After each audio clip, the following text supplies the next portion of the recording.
I didn't know it was happening. Plus, I am subscribed to the channel now, and I do remember like looking at it and seeing it was yet another like goodbye Psy Strike thing. And since I didn't know Yeah. him, I was like, I would be useless and kind of intruding. Hi, folks. So I didn't bother. Yeah, we are here. We are back. And unfortunately, Luciano wasn't able to be with us for the after show, but that doesn't mean that we can't have an after show. Anybody who would like to come in, yeah, just let me know, and we'll try to keep the conflicting personalities to a minimum. But other than Oh that, fuck you. Well, this is kind of cool because now we can talk all about Luciano without him having to, be hurt. there you go. Well, Hey, where's the fun in that? yeah, there you are. Hey, tornado. Hi, sweetie. And oh, I think I see someone. Ah, this Orla mentions something that has been on my mind. Have you seen any of this, Kate? Markiplier had a stream, asked people to stop the spam emojis.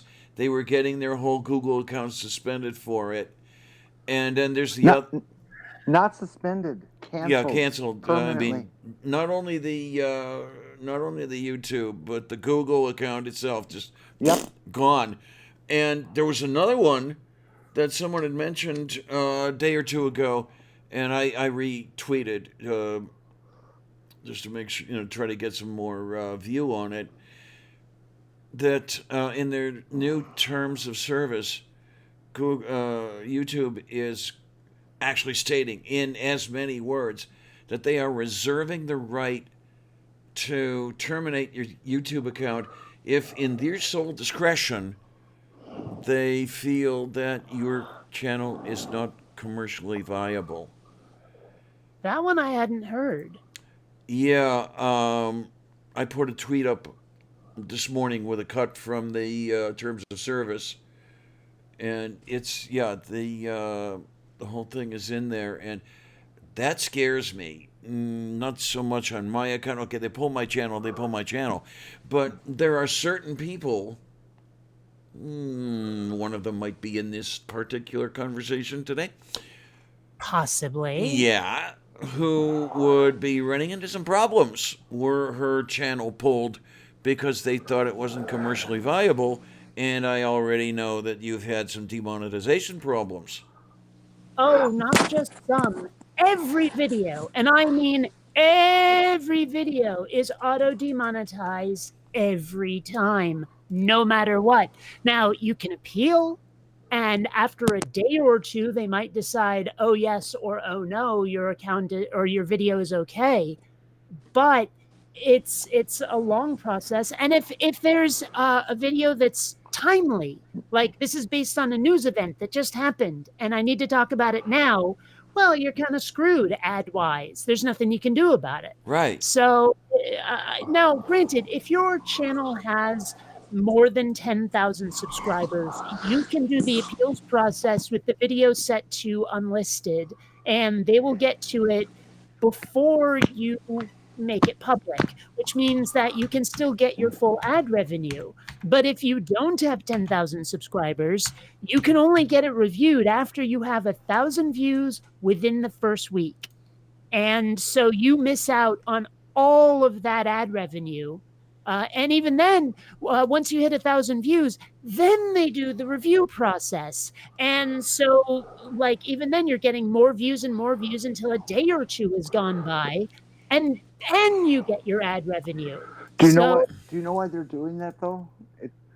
One of the prime movers in it has got to be the fact that because they don't give you any of the ad revenue, they get to keep it, improves their bottom line, stock price goes up, rich guys get richer. This is such bullshit. Yeah, I'm looking.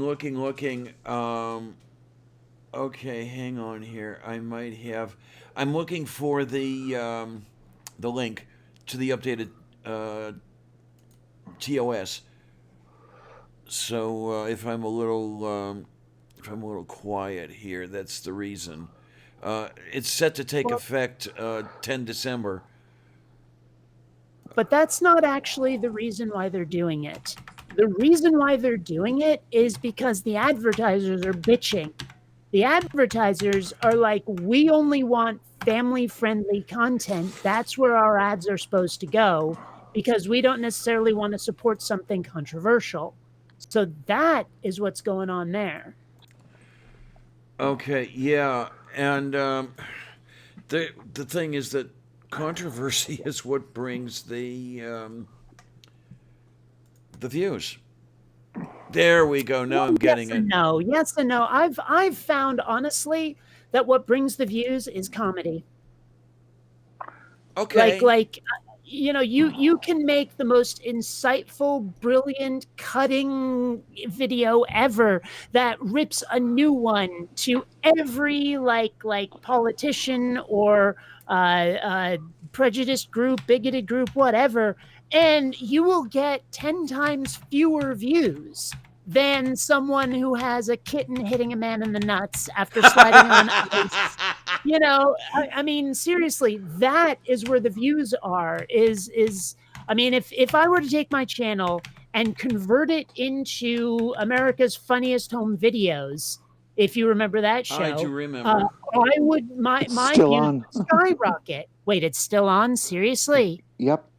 Oh, jeepers! You would have thought something like that would have gone away because of YouTube. Nope. Oy. I don't know. Well, like I say, I don't see that stuff. I don't have the It television. serves the audience where clicking a mouse button is too much labor to ask. Okay then.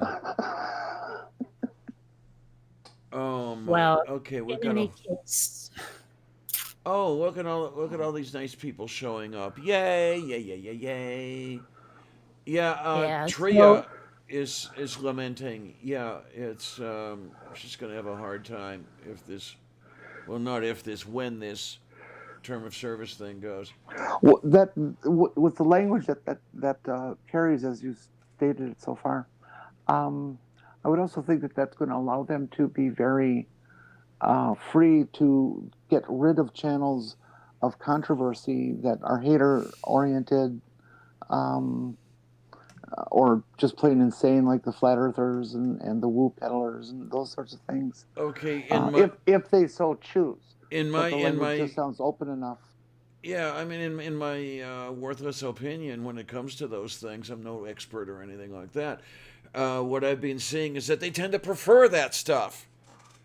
Uh, Oh, it's I YouTube disagree. that kicked Skylar Fiction in the balls when he was condemning Matt Powell. Uh, oh yeah, yeah. YouTube got really, really grouchy about that clip where I dared Matt Powell to tell me I should die right to my face. YouTube hates that clip. oh, what did they actually write you a letter or? No, no, it's just anytime I use it, this is inappropriate, video demonetized. Oh, Every okay, time. okay, okay. Yeah, but I mean, like, specific because I say you can do the review, and they will approve or disapprove. If that clip is in anywhere, they decide that it's inappropriate every time. Yeah, not fun, not fun, not fun. It's I know they're a private company. They can do anything they want. I don't know. Kate, I really Kate, don't know. We should probably devote a show to that topic entirely one of these weeks. But Katie, what did he say that made you offer that challenge? Well, he said that anyone who's LGBT should be executed by the state. Oh boy, yeah, Yeah. what a what a nice boy he is. he is, isn't Oh, he? I know, right? And so we were in a stream together, and I said to him, okay, I want you to say it right to my face that I should die. And he would not do it. He wouldn't stand by his convictions when confronted by a real person. Now later, maybe even a year later, I confronted him again, and he said, "No, no, I would have said it. I just didn't want the stream demonetized." And I was like, "But it wasn't even your channel, dumbass." And then I invited him to come to a stream on my channel to say it to me directly, and he never responded. I'm like, I'll take the hit. I will be the one whose channel gets dragged through the mud if you say that to me directly. And he still wouldn't do it. Okay, then. Oh, my. Oh, this is interesting. In the last 15 minutes, I lost a subscriber. Somebody came to their senses. Anyway. I'm going to excuse Um, myself for a moment, okay? I got to make coffee. I'm Oh dying yeah, here. coffee is the necessity, definitely. Yep. Oh my, oh my, oh I didn't my. have any this morning. You did not have any this morning.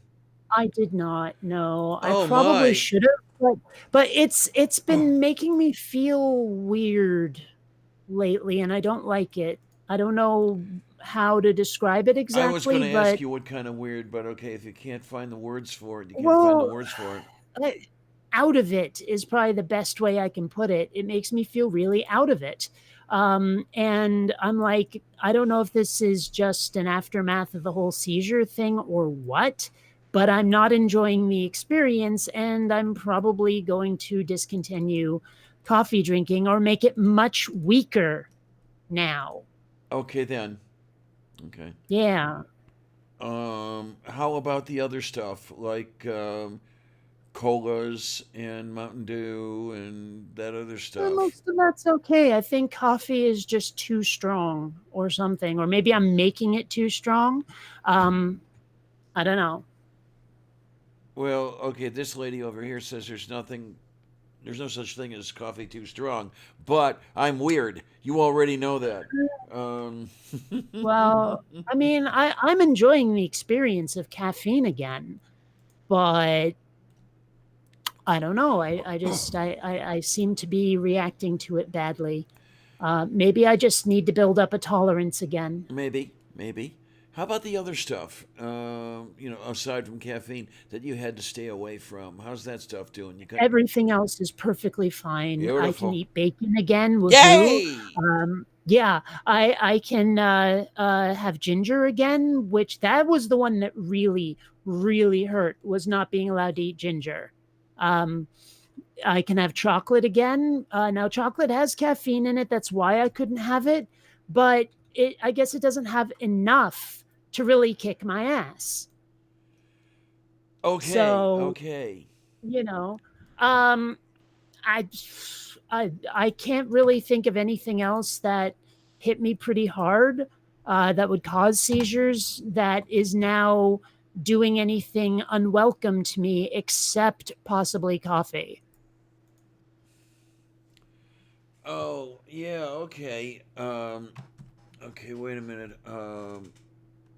Well, and weapons grade caffeine. Like, I mean, I'm like I probably shouldn't pound a Red Bull. Okay, yeah, that would be contraindicated, definitely. Oh, look at that. Hey, Mom NATO, hi! Hi, All sweetness. right, Mom who's NATO this is then? here. Say again. Oh, Hello. this is Hi. the one, the only, the brilliant, the beautiful Mom NATO. Mom to Hello. That name sounds Tornado. familiar. Have we interacted before? Yes. Yes. Okay. Tornado. I'm Tornado's mom. Oh, that's right. Okay. Yeah, and I just sent Okay. him a link as See, well. that's the only way people remember me. I'm Tornado's mom. Well, I still have issues with No, I'm memory teasing. frames, so I'm sweetness. I'm teasing. As we get from Diana. I'm I, Oh I'm my. starting to pick up sweetness, so that's great. mm, I don't know, man. You start sounding too much like me, then people are Hello, Oh going to hello. God, no! say, "Get away My from voice her!" is Hi. Hey, my voice is sweetie, nothing like hi. yours. Say again. I said my voice is nothing like yours. I'm too high pitched. Also, how's everyone going? Well, I went pretty I've definitely well. been Didn't worse. spend too much time in the little girl's room. Everything went, yeah. Mm. Um, Well, I've got some good news regarding Oh, the mellow volume. I've got some good news regarding the orange person in the Oval Office. oh Keep in boy. mind, He died? sinus migraine, volume low. Sorry. Ooh. Anyway, Mr. Agent Orange is currently said Agent to have Orange. impeachment going to be becoming a certainty. See, Yeah, I worry about impeachment though, because then we get Mike Pence. yeah.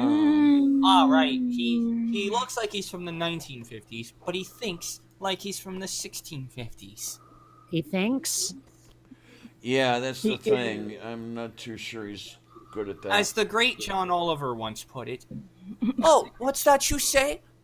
Her pregnancy was terminated before birth. Well, clearly she's a witch. Hold a funeral for the fetus and throw the mother in a lake." Not a bad John Oliver there, really, when you come down Yeah, to he's it. pretty good at that one. Right. I don't know. For some reason, that made me think, if she's made of wood, She then floats. she's a witch. Yeah. Right? She weighs as much as a duck, then she's made of wood, and therefore a A witch. witch! Burn the witch! Burn the witch! Oh, scheiße, Monty scheiße, zu Python. viel Scheiße. Oh, You we'll know take what's care, kind of Red. weird is like when you make a Monty Python reference and someone doesn't get it, and I'm like, were you raised wrong or something? If she weighs as much as a duck, she's Yes, made dear. of wood. We've done that. Yeah. Yeah, well, I actually like pulled out the strange women lying in ponds distributing swords thing, Yeah, and yeah. got this blank look from somebody, and I'm like, Oh, how do you not no. read it? Okay, so yeah, Excuse me. The lady in the lake, right? Yes. Yes, yeah. Her arm clad in the purest shimmering samite, held aloft Excalibur from the bosom of the water, signifying by divine right that I, Arthur, was to be king of the Britons. That is why I'm your king. Yes. And they were like, "What the fuck are you talking about?" And I'm like, You okay, Philistine!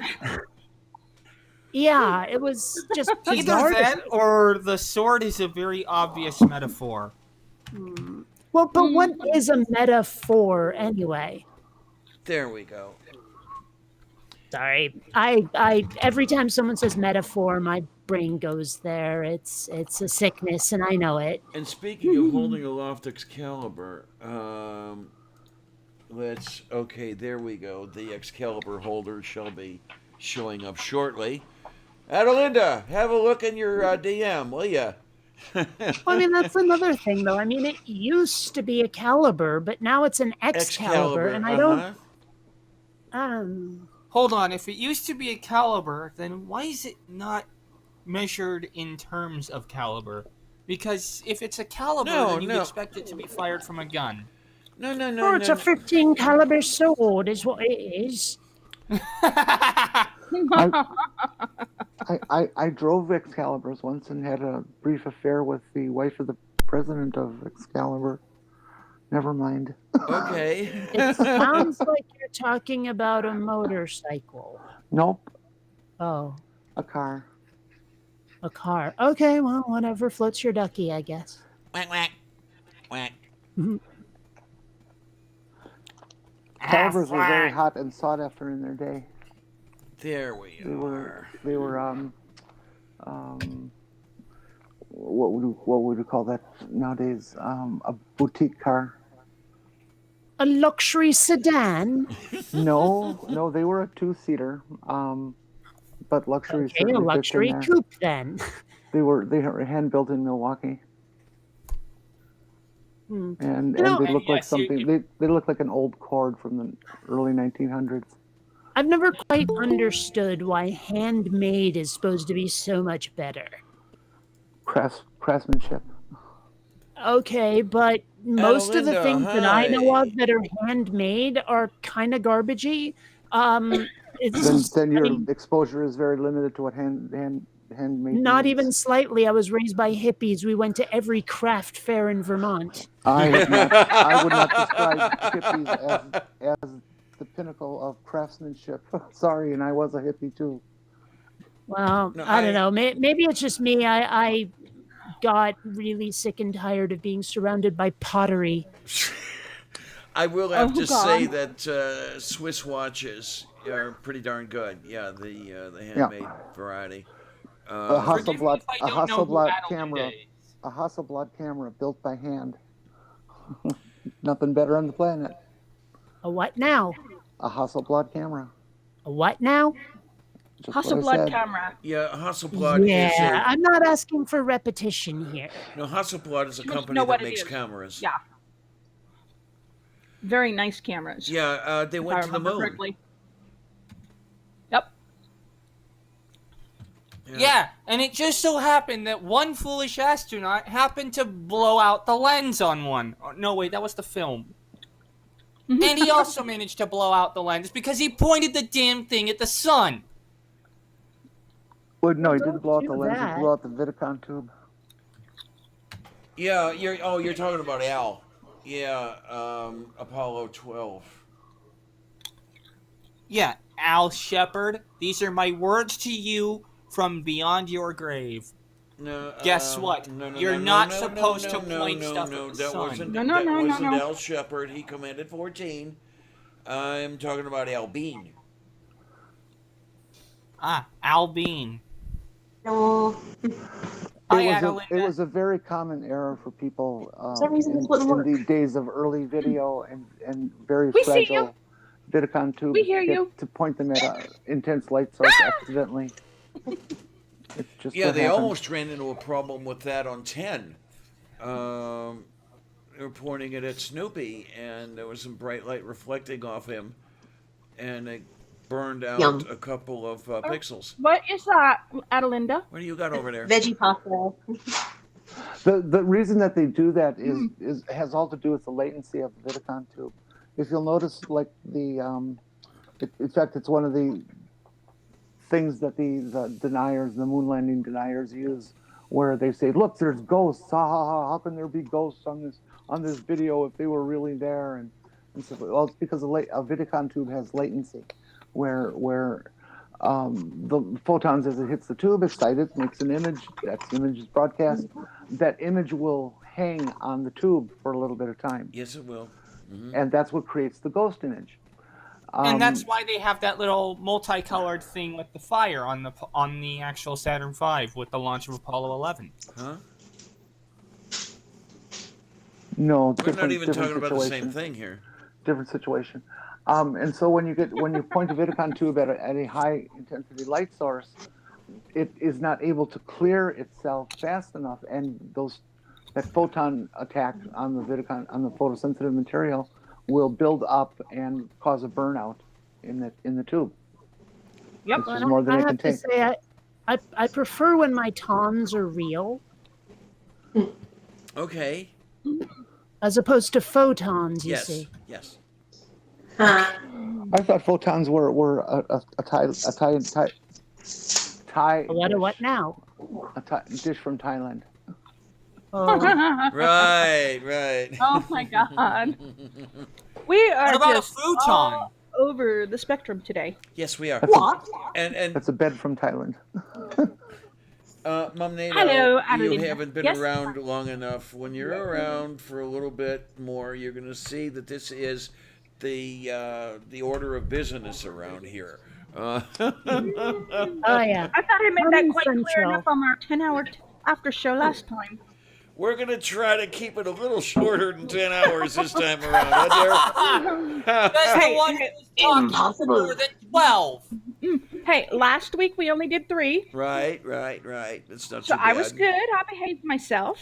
Actually, Of course, I'm still a little hoarse from last night, yesterday, whatever you want to call it.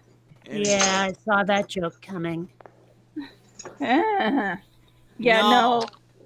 we've got a cold front that's been moving through, so it's kicking up sinuses, and so between the what was hello, I have my 12 hours, cold sister. already.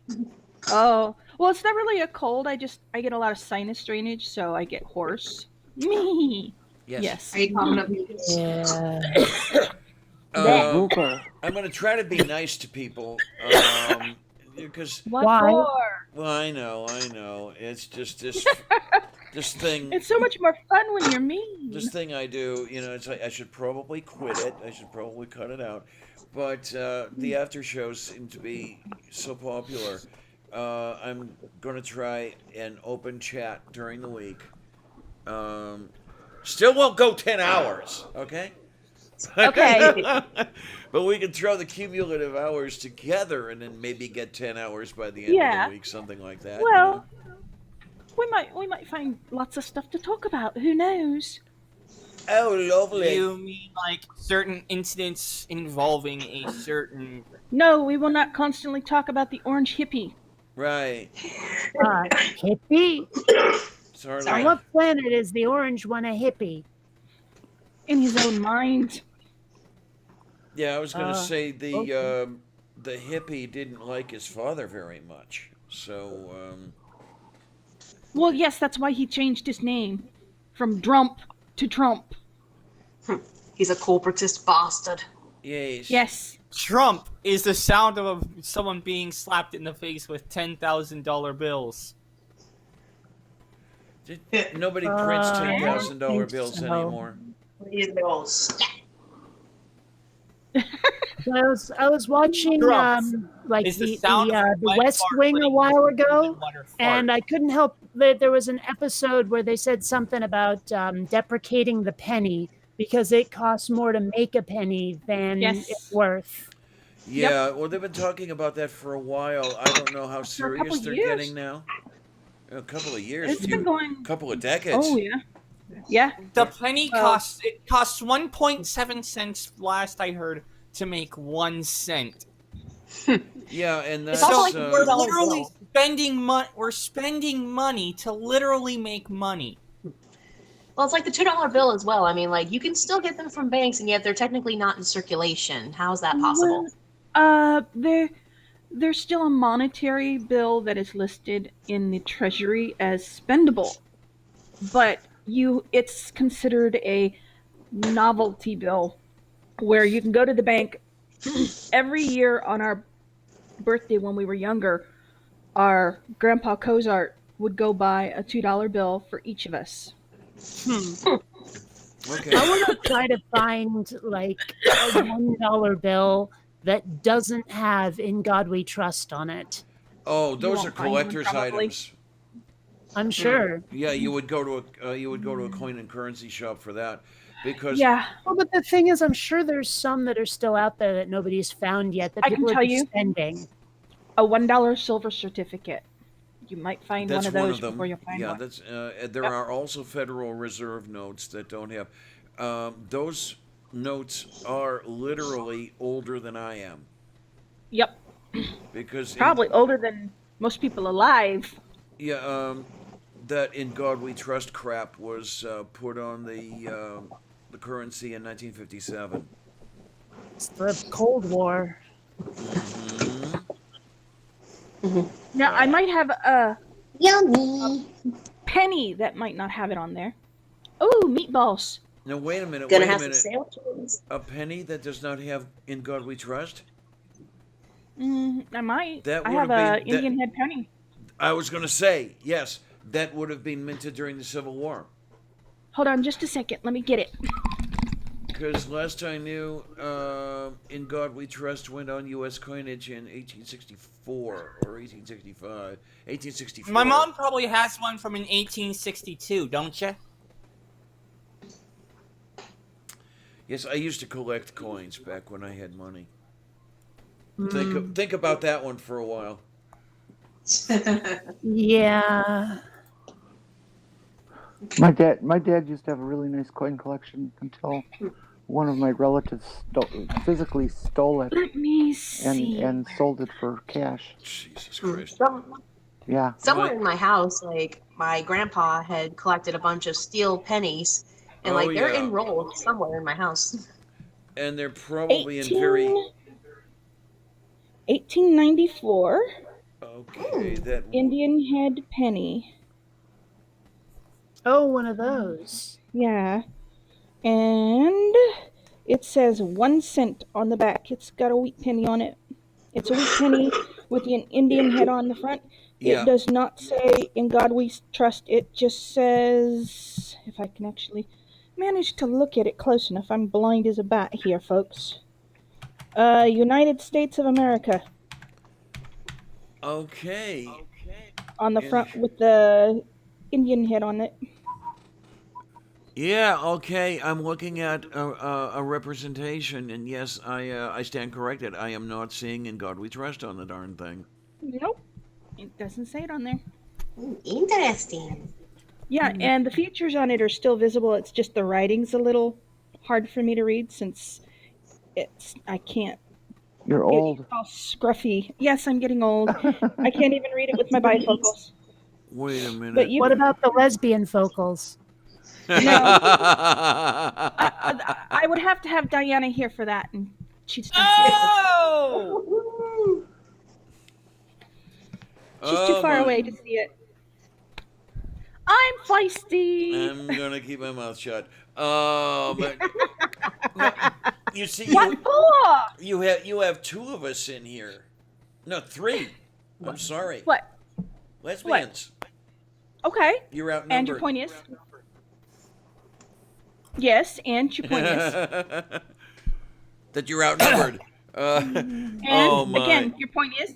This is Oh interesting no, that there's more lesbians than me. What do I do? that's what I'm seeing over Sit here. there and enjoy.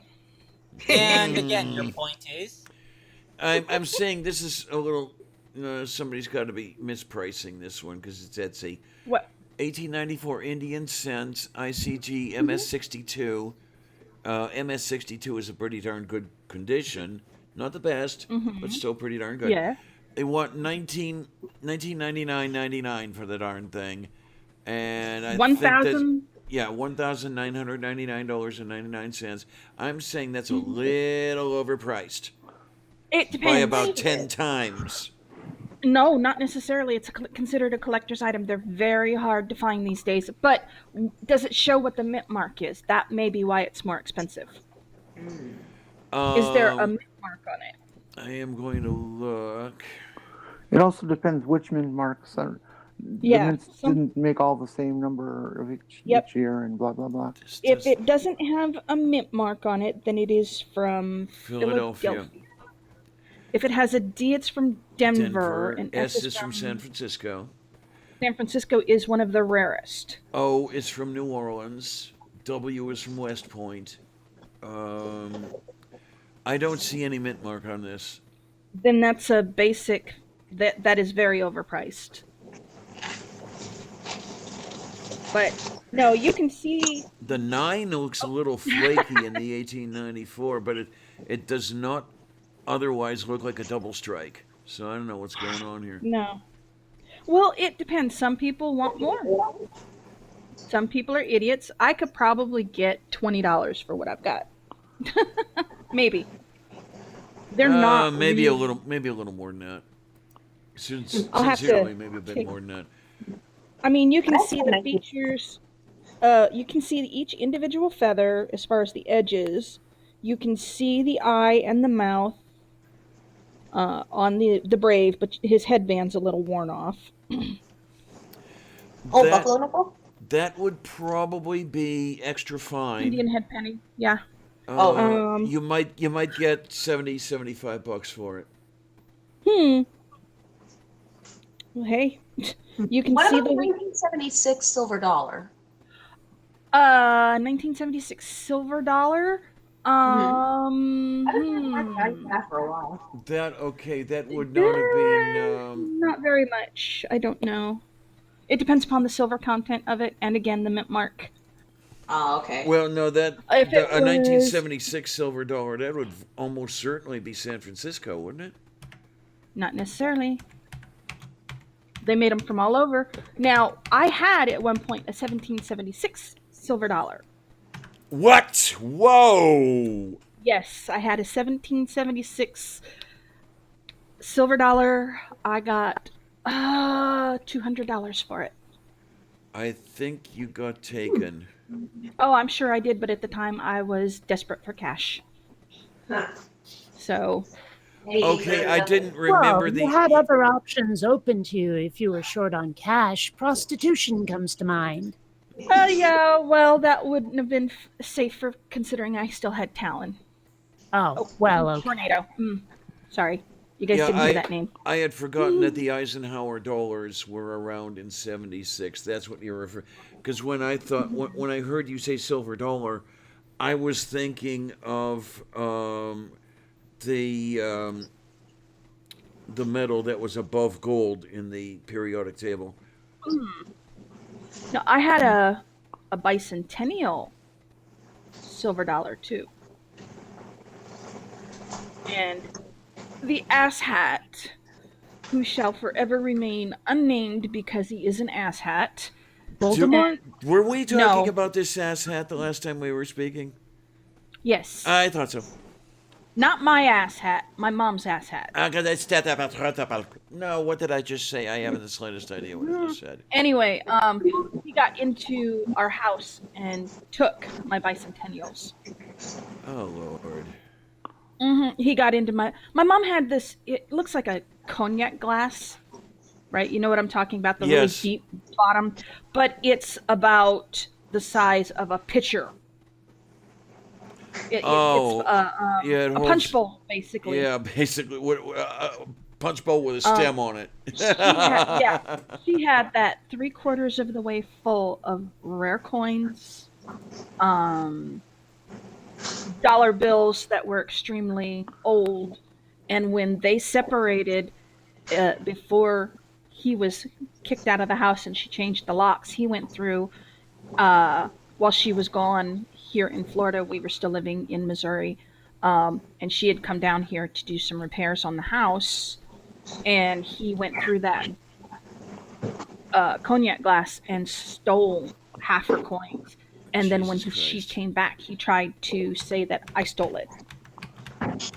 What an ass. Well, What my about, mom.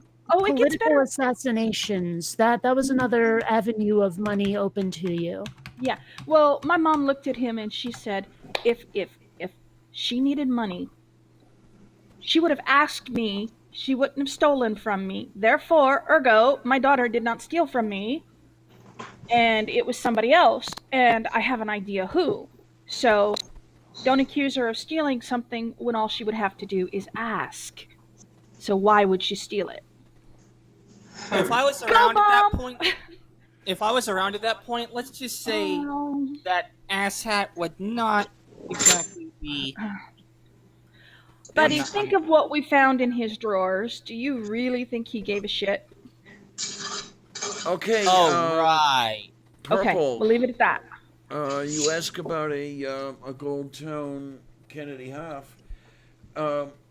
It appears that someone somewhere was gold plating the 64 Kennedy halves, because I see one offered here from Littleton Coin Company.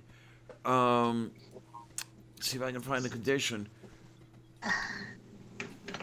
Here we go. Doesn't say what the grade is, but it's about $36 that they're asking for this, and I would think they'd want a little bit more because that was actually silver, but who knows? But I guess there are some out there. What you have? I was so good today. I had my salad. I finally got my salads. Yay! I finally got my pizza roll. Hey, by the way, Mom, when do you plan on making that DiGiorno? Tornado, do you live on pizza rolls? He would if he could. Now Pizza I want rolls pizza and rolls. Mountain Dew, damn it. You do not live on pizza rolls and Mountain Dew. You know better. What about the pulled pork barbecue sandwiches I made not 3 days ago? Pulled pork? Whoa! Or the chicken Alfredo I made last week? Chicken Alfredo. Or the mac and cheese I'll be pulled pork right combo over. I made. Oh, child. I don't see how you did that. Oh, that's nasty. He took some of my leftover pulled pork, made a box of macaroni and cheese, and then mixed it together. That's actually kind of No, that's just wrong. It is. It is just wrong. Now, as long as there's no sauce involved with the pork, it should be good. It was barbecue sauce. Okay, then yeah, that's gross. Very gross. See, I am not the only crazy person who says Shut that is up, gross. all of you. You know it's good, you just haven't tried it yet. Yeah, And that's I'm why you certifiable, but that's a finished different your story. yeah, purple. And That that's why you actually haven't may finished that may your be leftover. actual gold plating, but gold. Let's see, what else have I got? I've got some mixed vegetables in the freezer, Hmm. along with some chicken and some more Alfredo to make. Well, So I make, that's one thing you mentioned about the mixed stuff. There is, yeah, that's what you have when you have a psych ward full of fairies. You know, you have mixed fruits. Alice! You have mixed fruits and vegetables. A psych ward full of berries. Yeah, Yes. see, that's not how that joke's supposed to go. What's a psych ward? It's about coma patients serviced by gay nurses. Oh, Yes. okay. Yeah, I made that one up years ago. My word, have I been following you? But that a long? psych ward full of fairies? Drop it. Drop it, Talon. The tornado. Don't you? The joke has gone well over both your heads. No. Oh man, I don't even. Is it like that video with the jet zooming over somebody? No. Yes. Oh, okay. Nothing yeah, passes well, over my that, head. Yes. I mean, I does am too anybody quick. use that term anymore? What? What, fairies? Yeah. I can't remember the last time I heard someone say it. No. 2 It's years also ago. been a long ass time since I've heard anyone say "friend of Dorothy." Friend of Dorothy? Yeah. Dorothy don't- Gale? No. I don't think I've ever heard that term. Like a family Dorothy. No. Okay. You know who Judy Garland is? Yes. Yes. Okay. Well, apparently, gay men used to totally adore her, or maybe Yes. still do. Still do. I Okay. And so, she was in The Wizard of Oz, Yes. Right. believe. And played friend of Dorothy. Oh, okay. Dorothy Yeah. Gale is her name. Yeah, that's the Okay. character name. The innate things my child can pull out of his ass and remember. Yeah, Yeah, I don't and want to hear about whatever gets pulled out of someone's ass, but And there's the thing: if my name were not on my passport, I would not remember that. Oh. What's a passport? I don't have a passport anymore. I have an Yes. expired passport. Oh man, I ran and got one as soon as the Orange Menace was elected because the trans organizations were saying go and get one if you can, by all means, just to have the appropriate gender marker. Yeah. Oh, no, I just like have the one- idea of having an escape strategy, planned out. You know what's scary is I have Tornado's passport, and they're both both our passports are expired because we got him while he was in Okinawa. His passport, when he got his, was with a picture of him at 3 days old. And I think that sitting probably there- needs to be changed. Yeah, I'm holding him upright so that he's standing, and he's standing on my lap, and his head comes just under my boobs. He was that small. He Yeah, was you said 4 he pounds, weighed what, about a pound and a half? No, 4 pounds 3 ounces, and he was 18 inches long. A baby. Super baby. Yeah, he was 3 weeks early. And then I grew into the Jolly Green Giant. This skinny beanpole. Oh. No, he's not Okay, the that green just giant. sounded like Jabba the Hutt. Oh, No, oh, he's, Shuda. he would have to be quite a bit broader to be considered the Jolly Green Giant. He's more like the Jolly Green Beanpole. How am I a beanpole? Okay, you're 5'11" and you weigh 135 pounds. Oh, jeez Beanpole! Louise. I mean, there's the darn thing. He weighs about as much as my left arm. Yeah, he weighs about the same as both of my boobs together. Tornado, start a weightlifting program. They used to have advertisements on the back pages of comic books about people like you. Yes. I remember seeing that picture of Charles Atlas. You know. Oh, yeah. Picture. Oh my word! No one would believe it. Well, I actually showed Lavender pictures of Tornado from 2008. Wasn't he adorable? Yeah, Well, as pull him I up. said, he looked like the character that Jim Carrey played in Dumb and Dumber. Mm-hmm. No, really. I want to see these. I want to see these. You saw Yeah, them. so Come pretty here, sure that's Lloyd Morgan Gordon, if I remember right. Alan. Come here. Oh dear. Come here. Let me see if I got that right. I'm usually really good with character names. I'm pretty sure it was Lloyd Morgan Gordon. Yeah, he played one of the characters Oh, in it Dumb just and says Dumber. Lloyd on IMDb. Damn it. Dumb and Dumber. Yes. I swear his name was Lloyd. Okay, let's see. You guys want to see this? Okay, I will pull up. Let's see it. Okay, hold on. Let me Why did see you call me where. that one guy from Dumb and Dumber, Jim Carrey? I don't know that I can. Oh, wait. I guess I'm wrong. Oh, no. Hold on. That is Is there even bad a way Google for me to searching. share? Oh, well. I swear that was his character's name. I swear. We is going to do the whatever you got over on that thing. Like here. Christmas? Oh, you're right. It is Christmas. Lloyd- Then who the hell? Oh, Lloyd and Larry Morgan Gordon were the ones from But I'm a Cheerleader. That was it. Okay. Nope. I have no way of adding anything to the screen, so you're out of luck, Talon. You're just gonna have to deal. Aw. And But I'm a Cheerleader was such a great flick. Still is. Although, would pinning to screen work? I don't know that anybody else would see it.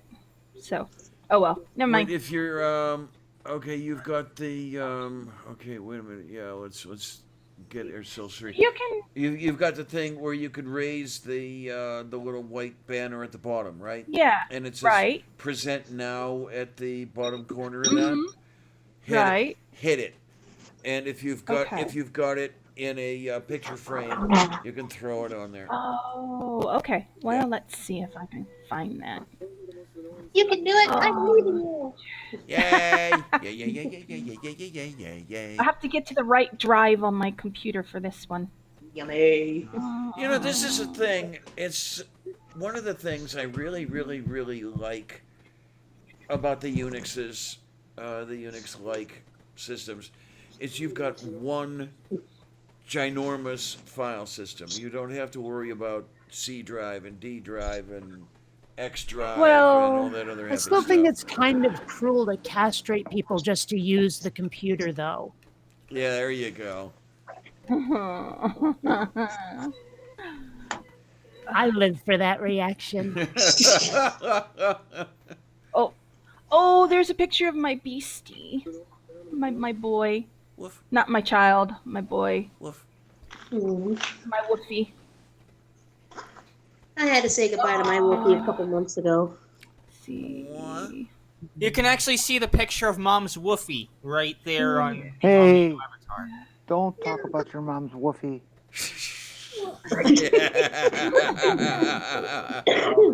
Okay. Oh, boy, boy. Yeah, I can't get this to work. Just send me the images. I think I might be able to do it. Oh, okay. Your computer's newer than mine. Hold on. Oh my, okay, so we can drop that little baby over there and Oh, hang on for a Well, second. Lavender has them if she wants to share them. Yeah, Moo. That's right. I do, don't I? Yes, you do. Discord, right? Yes. Discord. You know, maybe it's just me. I can't seem to figure out the appeal of Discord. I know a lot of people who use it, and I'm just like, this is like a slightly souped up version of IRC, Yeah, and yeah, yeah. really boring. Yeah. Oh, yeah. Lavender's first image was a picture of me from 2008. Well, we were talking about chest sizes at that point because of the conversation that was going on. Hey, Lavender, you gonna show all the pictures? She's working on it, Talon. Oh my, oh Just my, show oh your my. potty butt. There you go. Yeah, it's, like Sean has the rack I wish I had, but I have Yeah. to be honest with you, Mom NATO. I Hmm. wouldn't wish for that rack of yours. Well, that's from 10 years ago. It's as I've gotten older because I've gained weight. It's gotten, like I said, quite a bit bigger than that. So Wow. at that point, I was 165 pounds. And But of course, you 140 also of it was front end. yes, yeah. Mhm. And there's not a drop of fat on my body, by the way. No, you're Well, lucky. except in that well armored cranium of yours. There Yes. you go. Tornado, please keep in mind that the older you get, the slower your metabolism is going to get, and all that crap that you eat now, that you continue to eat because you won't change your diet, is going to come back and it's going to sit on your ass and belly. Guaranteed. Good, I could use some of the blubber. I don't have any right now. Oh, I you're could gonna use have some. blubber, believe you me. Oh, you're gonna probably weigh quite a bit if you don't start changing and modifying your diet, sweetheart. What kind Oh, of crap food does oh. Tornado eat? He likes to eat pizza rolls and macaroni and cheese and Mountain Dew by the gallons. Be Tornado, careful when with was the the last time you had a blood workup, as in things like cholesterol and liver function? He's only 23. He hasn't. I think he should. Probably, You need to be yeah. Okay, careful with this now, sort of thing because you can get kidney stones. I had them twice. Mom Mm, NATO, yeah, this has two faces on it. Do we want to share it? that's fine. Okay, I yeah, want to just see. just It'll let checking. people see what that's from 2001, so it's not like I look like that much anymore. Yeah, Yeah, maybe I'm alone in this, but that movie was deeply, deeply boring. it Yep. was. Oh, it was so confusing that it was boring. Yes. God, No, the it's not that. end. No. It's not that it was confusing. It wasn't confusing at all. The problem is that it was paced way too Yeah, slowly. It it was was. incredibly Just droll, the entire show. drags and drags and Isn't it drags. like a 3-hour It was movie? like like just the scene with the Blue Danube as they're going to the space station. I'm like, Yeah. get on with it. Yeah. Yeah, movie- get on with I it. did not sign on for a music video. Thank you very much. Hold That on. movie I destroyed the Blue Danube for me Triatale, for 10 years. Triatale. Is that how you pronounce it? Triatale. Triatale. There. Could you say get on with it first? Because I want to do this. Aww, Oh, please. That is me and him from 2001. that's so cute. Yeah, he looks a lot like me. No, actually, Mom said, or one of you guys said I looked a lot like Lloyd Christmas. A younger version of Lloyd Christmas. Yeah. Wasn't me. I didn't But- see it till now. Now, I said something about has- Lloyd Christmas, but I don't remember it being in reference to your looks. No, he has I his said dad's nose. that. That is his dad's nose. Oh my god, that is his dad's nose. The rest of it's all me. Gomez, get that out of his mouth. Anyway,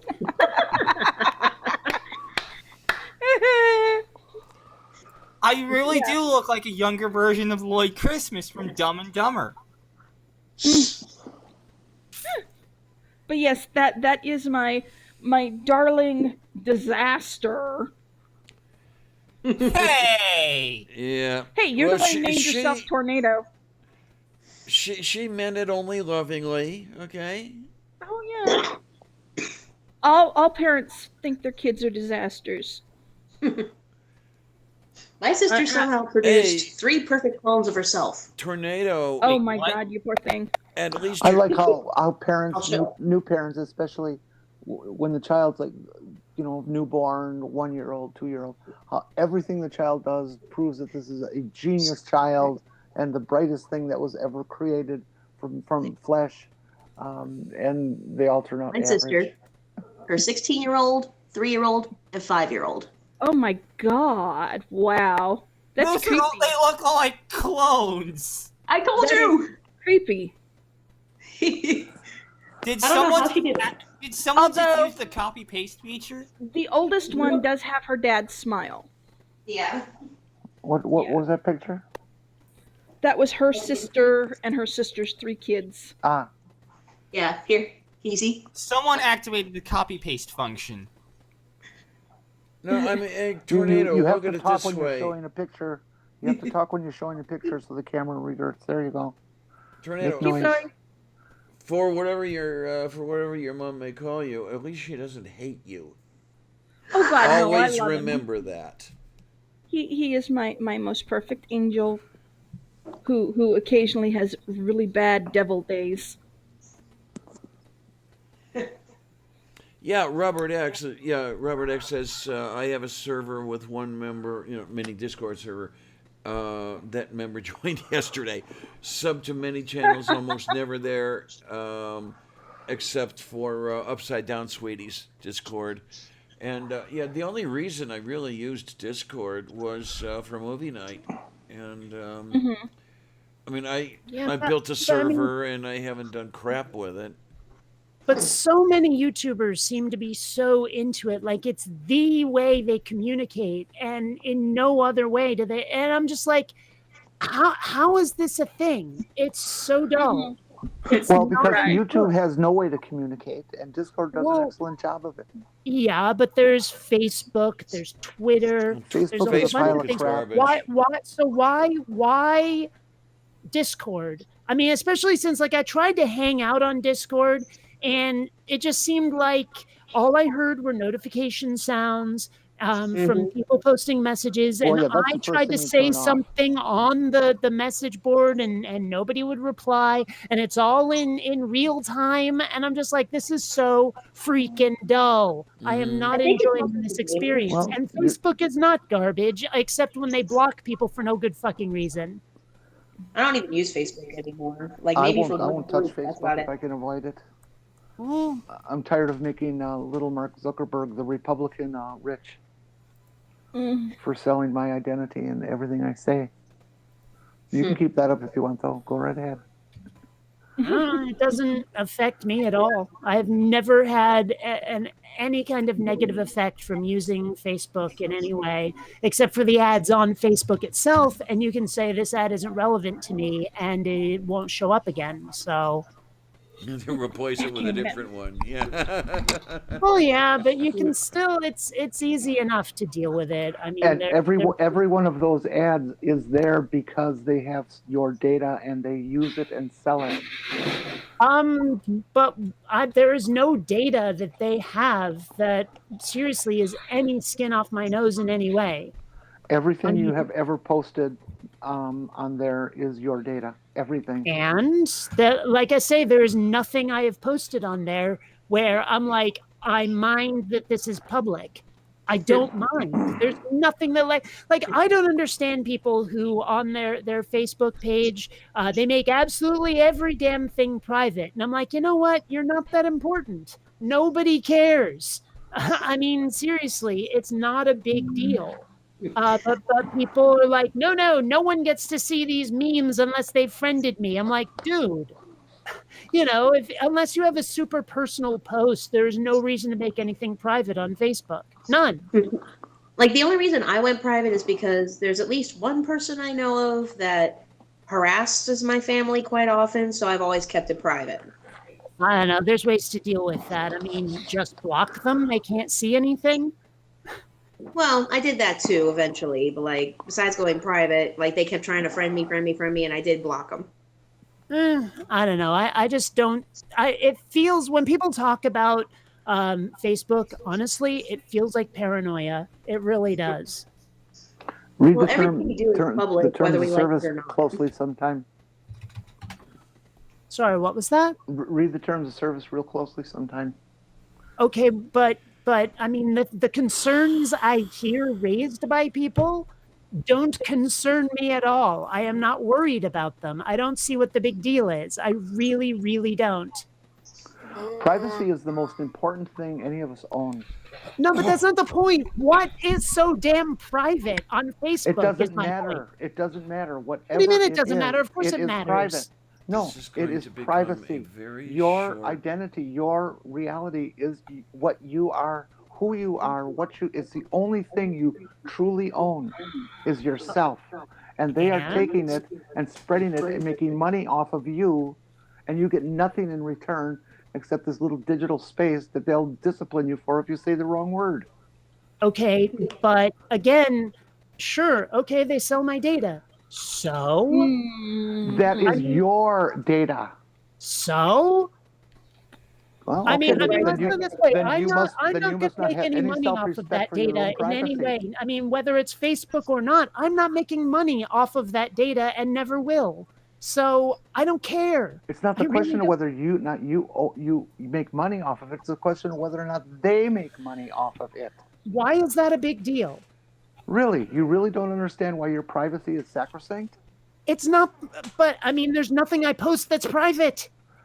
I mean, honestly, it's They like follow you every step of the way, everywhere you go on the internet, Jen, everywhere, every day, every minute. When you go to shop at the JCPenney website, if JCPenney still exists, they do the same damn thing. They do not do the same damn thing. They do put cookies on you, but they don't put the kind of cookies that Facebook puts on you. Facebook follows you everywhere you go on the internet. Every click you make, Facebook has recorded. Okay? Everything you do, Facebook follows. They own you. well, I mean, if they think Well, Jen, that, I mean, they don't use it because Yes, no, they do. no. Shh, let me finish. They don't use it because their ads that they send to me are the most irrelevant shit ever. They don't know how to process the data in a way that makes it relevant. Not to you, but it does to the advertisers, and they made money off of your private travels and escapades on the internet, including what you're doing right now How? by following you. And how does that make them money? They sell the information. Okay, and how is that information used? That's the problem. How is that information used? See, I'm sorry, but what you're saying right now just sounds like full-on paranoia. It Well, is. okay, fine. It's not. It's not. well, actually, there is one good advantage of that. Say somebody found a death note and decided to use it. Well, I could say that like it is true that they follow you because like I mean, as an experiment, I went on a Disney, the Disney World website because I was looking up some stuff. I was on there for like maybe 10 minutes. I go on Facebook like an hour later. Next thing I know, every ad is Disney, Disney, Disney, Disney, Disney, Disney. Uh-huh. So it's like, yeah, they tracked everything I did. And then when I went on another website like JCPenney or Macy's or Dillard's, I would see those ads within an hour. So Well, it's like, I let's put it mean, Well, let's put it this way. Let's suppose that I go to the Disney website and Facebook notices, and so they start sending me Disney ads. What's happening there is Disney is spending money they'll never get back because I won't give Disney my money. So maybe Facebook is making money off of selling my information to Disney, but Disney is spending their money in the stupidest way possible because they're not going to get anything from me at all, ever. Especially not after they arsed up Star Wars the way they did. You really don't like their Star Wars issue, do you? I fucking hate it. With the white hot fury of 1,000 suns, I hate what they've done to Star Wars. Well, Would you say you hate it whatever enough to whatever fire your a opinion galactic is. empire super laser on it? Sorry, what was that? No, go ahead, continue. I didn't catch that. What did you say about super lasers? I said, would you say you hate Star Wars currently enough that you would fire a galactic empire super laser on it? Lord. Oh, tell him. Does it make a difference? It's a reference to Star Wars. Well, yeah, Okay, let it but go. you didn't really mention a target and There's no arguing over fantasies. Come on.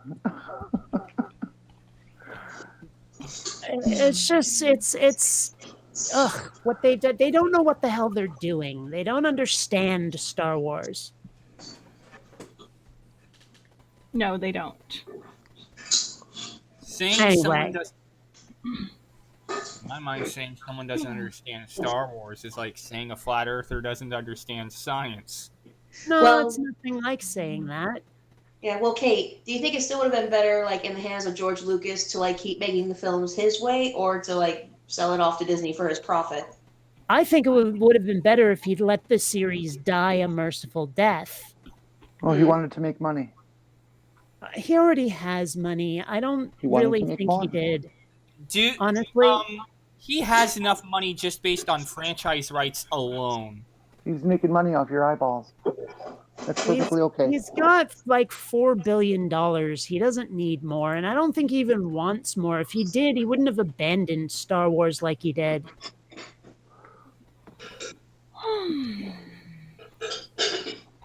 And on the other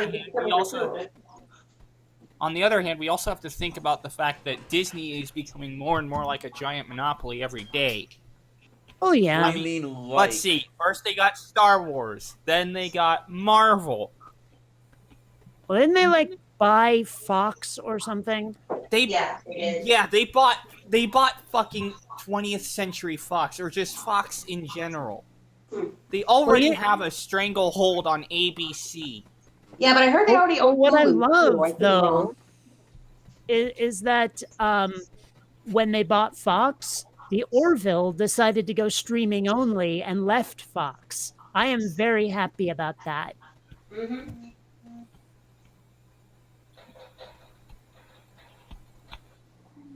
I mean, I don't know if any of you are fans of the Orville. It is such a wonderful show. I haven't seen it yet. I've got to find a way to see it. Where does one find it? Dumbass decisions lately, but yeah, it's going to be on Hulu only, and I think that's a good thing because they can now say, oh, 40 minutes per episode, screw that crap. We can do however long or however short we like. And also, we're no longer restricted by FCC regulations, so we can get raunchy if we want to. We can get extra violent if we want to. We can do all kinds of stuff we couldn't have done. So it is kind of a wise move on their part. I just wish they could have chosen something other than Hulu, because Hulu sucks. They've been doing all kinds of really stupid shit lately. For example, they decided, we're going to deprecate a bunch of Blu-ray players because we want a whole bunch of different features that these Blu-ray players can't support. And so we're not going to give them the scaled down version anymore. We're just going to say you can't use it, go buy a new Blu-ray player. That's one thing they've done. Another thing they've done is because of those new services, they say you have to have internet speeds of a certain amount that not everyone has. Otherwise, the quality is going to go down so much. But the quality would have been perfectly fine if they hadn't added all those extra features. But they added all those extra features, and none of them affect the streaming of a movie or a TV show. It's only for the live stuff.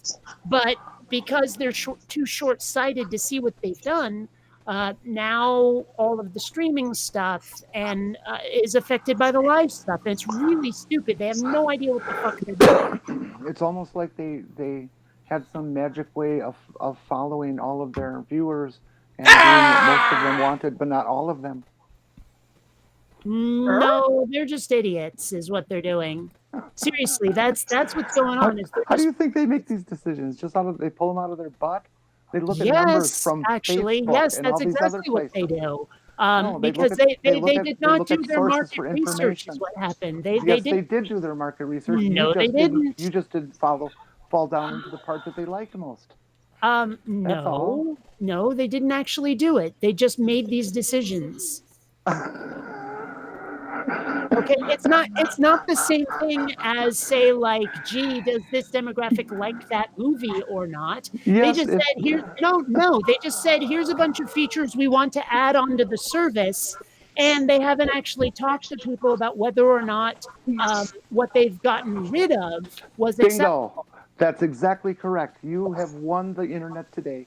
They haven't talked to people. They've only looked at numbers from Facebook, from ISPs. That isn't even from your slightly what I service said, provider. and I don't know where you're getting that from. That's exactly what you said. No, it isn't. And if you think it is, you misunderstood, and don't fucking tell me what I meant ever again. I know what I meant far better than you did. Explain what you meant then. Talk about it. Explain what you meant then. What I meant was they have a bunch of features they wanted to add. Yeah. They did not ask anybody if adding those features, the effects of adding those features, were acceptable or not. Right. That's exactly what I'm responding to. They They didn't ask you. They didn't ask other viewers. They just looked at numbers that they used from their market research. Where did they get those numbers? That isn't even slightly what I said at all. You're going off on a tangent. I'm extending what you're saying. I'm offering a new theorem. You're not considering. But you don't understand what I'm saying. You're going off on a tangent that has nothing to do with what I'm saying. I mean, seriously, you're totally like, okay, well, here's this completely unrelated point. Okay, their numbers have nothing to do with it because they rolled out a new service. And they didn't bother to do the market research to see whether or not the effect that new service had on the old service was acceptable to a large number of people. They just rolled it out without doing that market research, because if they had done that market research, they'd realize they were alienating huge swaths of their customer base. Yes, but not enough that it would affect them or be a detriment to their future. I disagree, but okay. You know, that this is not how business works. They don't stand there and say, okay, let's make this decision because it's going to screw us over. They make a decision because they believe it's going to be more profitable. Yeah, they believe it's going to be more profitable without actually doing the research of their customer base. They said, here's something that you just don't agree with it. Well, I don't think they did in this case. I think what they did was they said, hey, is this a feature you want? What they didn't do was say, and is what we have to sacrifice worth it? That's what I think is going on here, is that they wanted to roll out a certain thing, and they didn't bother asking whether or not it had a detrimental effect. Okay. Well, this went off the rails really quick. Yeah, when it kind of did go off the rails. We're allowed to have disagreements. Maybe we want to wind this one up a little bit here. I don't know, and then see where else this. I'm currently playing goes. Around with lasers in Universe Sandbox. Okay. Yeah, you're. I don't know, Mom Nada, you're still on panel, or how's that going? I think she left. Sure. Okay, that's what I thought.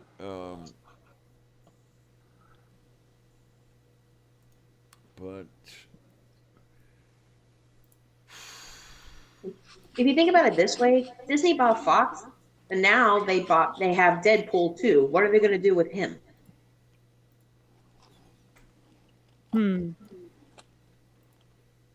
Well, because he ain't good for the Disney brand. Well, that's the thing, is Disney created Touchstone Pictures specifically so they could put out stuff that wasn't Mom left, but not. By the way, Mom left not because she was annoyed, but because the noise level was starting to get to her head. But that's why Touchstone Pictures exists, is so that Disney could put out movies where people weren't taking their kids to them. And so if they want to do something with Deadpool 2, they just won't tack the name Disney on it. True. So that's how that one works. That makes But, sense. yeah. One thing that amuses me is Disney bought the like the station, the network that used to run MASH. And so everyone's pointing out that now that makes Klinger a Disney princess. And I'm like, no, it doesn't. It makes him a Disney queen, is what it makes him. Yes. A what? But, you know, Well, no, I don't know. Was Klinger a queen? I mean, he was well, he was Yossarian basically. When it you was came what now? to Catch 22. Oh, Wasn't he? He was trying to get out of the army by claiming to be crazy. I thought he was doing it by claiming to be gay. He kept No, claiming no, Section 8. no. No? There was an episode during which the military psychiatrist decided to say, okay, well, yeah, we will let you out. We will, latent homosexual tendencies and all this other stuff. And then Klinger said, oh, no, I'm not doing that. And he, if you'll excuse the phrase, straightened himself out. Hmm. Well, I mean, I guess I didn't watch enough MASH to get to that part, so I don't Yeah, my know. ex-wife really liked it, so yeah, we saw all the episodes. There were Yeah. episodes where Klinger specifically referred to a Section 8, which was mental issues in the Army. Hmm. I don't know. I guess I always figured he was trying to say, "Look at me, I'm LGBT, and so I can't be in the military," because that's what it was like in the Korean War. Well, that's what it was like far beyond the Korean War, yeah. Oh But yes, but that's when MASH took place. So yeah. Mersh. it's funny for the longest time because I was way too young when it was still on. I thought it was Vietnam. Okay. I mean, I was pretty little, and Vietnam was just ending basically when I was born, more or less. I forget what year it ended, but still mid 70s. More or less 1975. 75, yeah. Yeah, so I figured, well, a show about the military in some Asian country that's got to be about Vietnam, obviously, because that's what everyone's talking about. Of course, I was 3, so what did I know? But yeah, You were born in 72? 75. So, 75, I'm sorry. Yeah, You were born 9 years before me. well, I what's was the thing I did? in 96. 96. So I had been graduated from high school for 3 years. Lucky. And I I don't was know. and High I was school 21 sucked. when you were born. Yeah, I decided a long time ago that if there is a hell, it's clearly perpetual high school. I am. I will agree with that. Mozilla decided to stop responding temporarily, so I I had to cut out there for a will. second. I wouldn't have those years back for anything, really. Well, if it was only 4 years, I can think of a few things I'd trade. I don't think I ever got like the proper high school experience because I went to a private school for high school. Baptist. Ah, Oh, okay. I did wonder about that when you said private school, because I don't know very many private schools that aren't religious. I know they Yeah. exist, but They I do don't know too exist, many but of them. yeah, I don't know very many either. Yeah, the school that I went to was a ministry of the church. And it was, typical of, Bible is right, everything else is wrong. Yay, Jesus. I had a cousin who tried to get into a local school in Milwaukee. It's called University School. Catered to the richest of the rich in the southeast Wisconsin area. And there are 2 criteria that everybody knew about was that you had to be rich and very, very bright to get into the school. Well, my cousin was a certified fucking genius, and his dad and mom were loaded, so they met the criteria, except their last name was Stone, which is sometimes a Jewish name, and they wouldn't let him in. Hmm. That was back in the 60s. Yeah, Man, back I've when never religious. quite understood what the problem is that some people have with Jewish folks. I mean, yeah, okay, allegedly they killed Jesus, but other than that, I know, it's I pretty don't know. bizarre. I've always thought that was a weird thing where they accused the Jews of killing Jesus. I'm like, I'm pretty sure it was the Romans nailing him up. Maybe it's just me. Yeah, but at my church, and like one of their sons was in class with me one of the years I was in school. It was Jews for Jesus, and it was crazy. After a while, I think he did get kind of bullied enough that the parents pulled him out. Jews for Jesus, is that kind of like a Sadie Hawkins dance? Yeah, pretty much. I don't remember the whole thing. I was kind of like coasting along with the whole religious thing. I'm like, okay, yeah, this is what we're doing. Okay. And I never really took it to heart. I just kind of coasted along. Oh man, I was begging to be released from the torture of Catholic school. Um, yeah, getting into a public school was beautiful. I mean, I still wasn't the most popular kid in school, but it Okay, Diana, what'd you wasn't do? quite as huh? There No, was a siren. that was on my end, actually. Oh. Okay, what'd you do, Um, Triatio? no, that was on my end. I'm Bionic Dance. She's So it's what she's the Kate most did. wonderful Kate. That's what she is. Okay. Yeah. No, I didn't do anything. I just live really close to a fire station.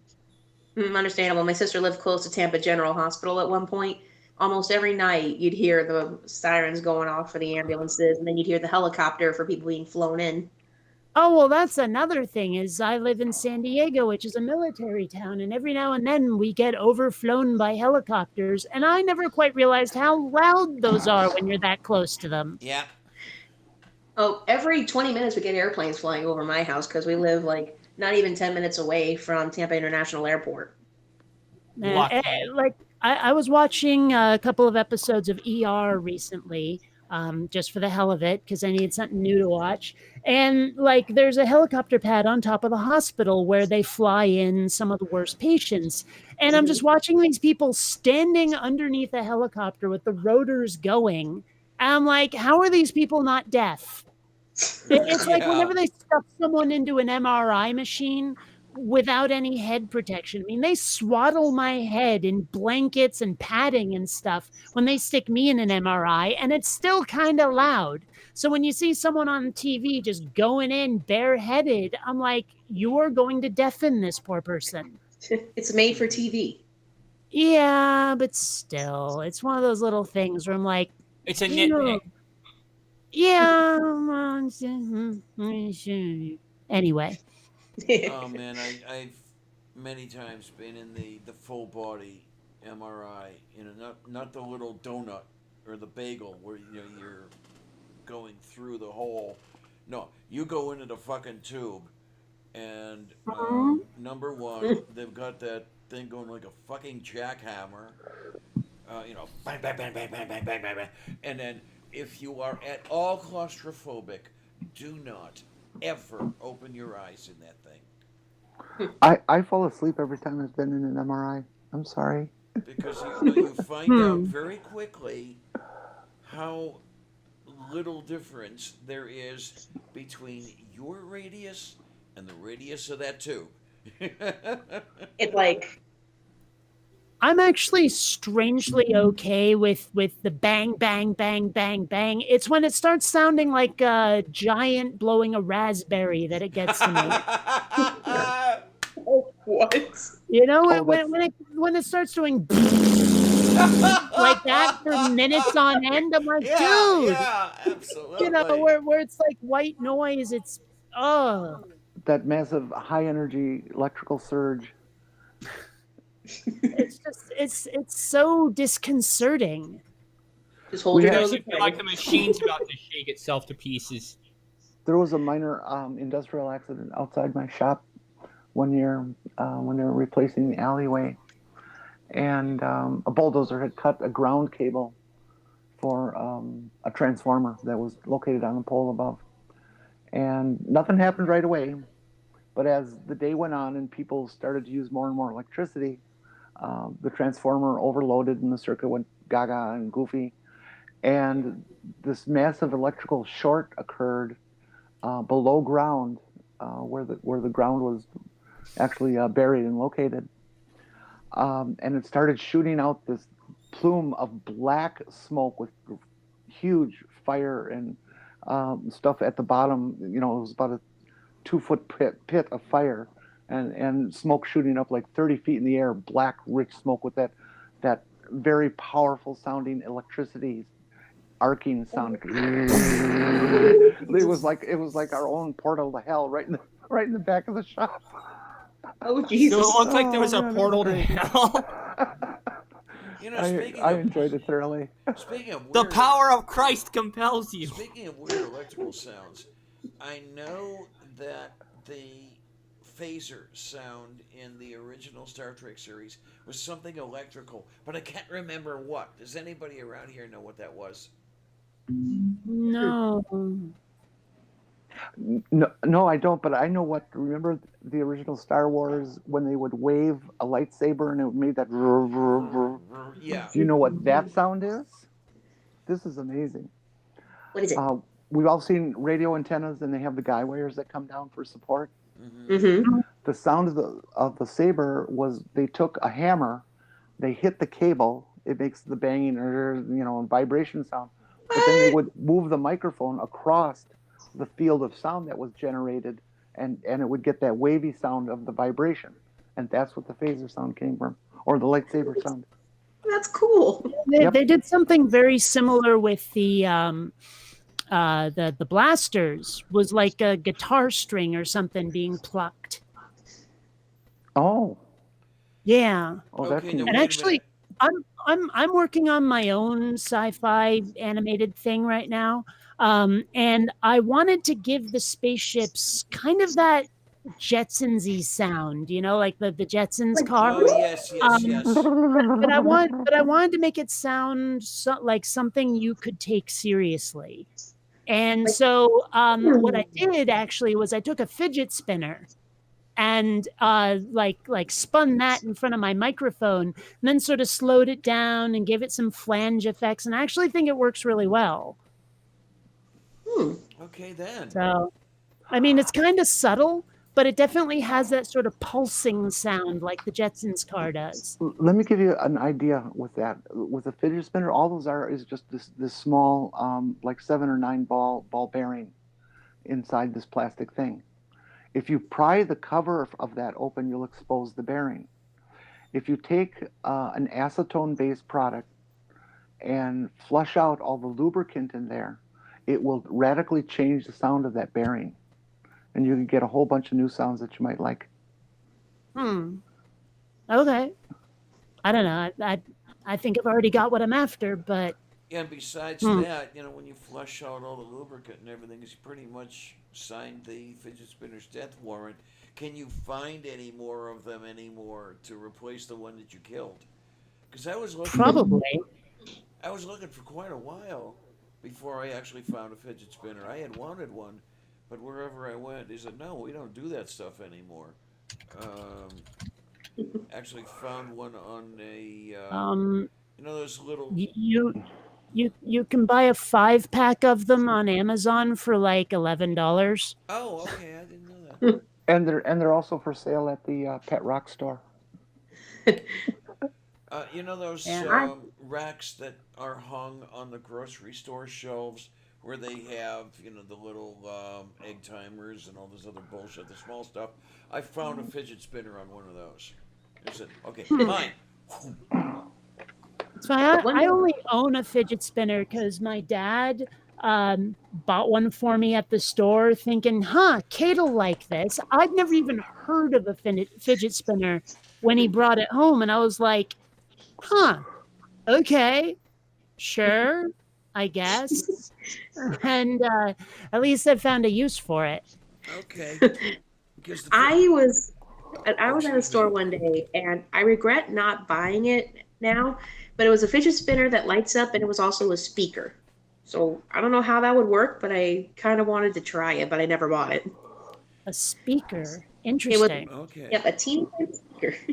Now these things are fun. You can actually use them as a physics um, demonstration uh, Hmm. with conservation of angular momentum. You can do the same thing with bicycle wheel, but these are more easy, more easier to handle. Just grasp it, and then okay, let's see, do the there. There we You can go. do Do it. that whole thing, and okay, you've got it spinning in this orientation.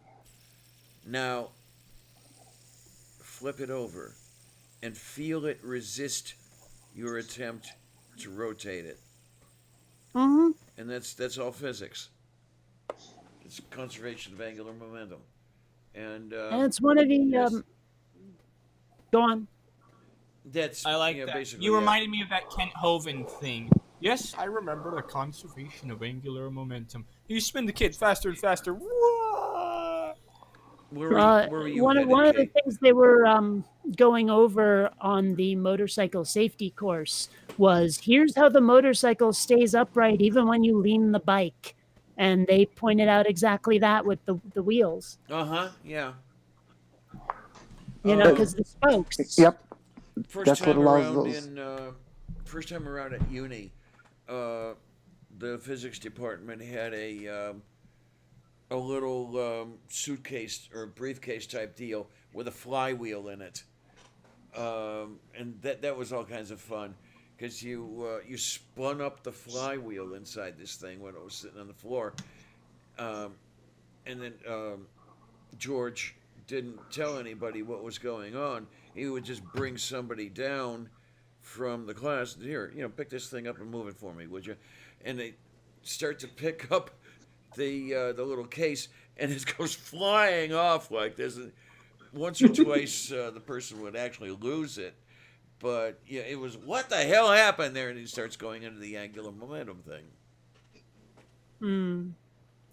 Wait a minute. I lost it years ago. Had talked to me about doing an old fogey stream.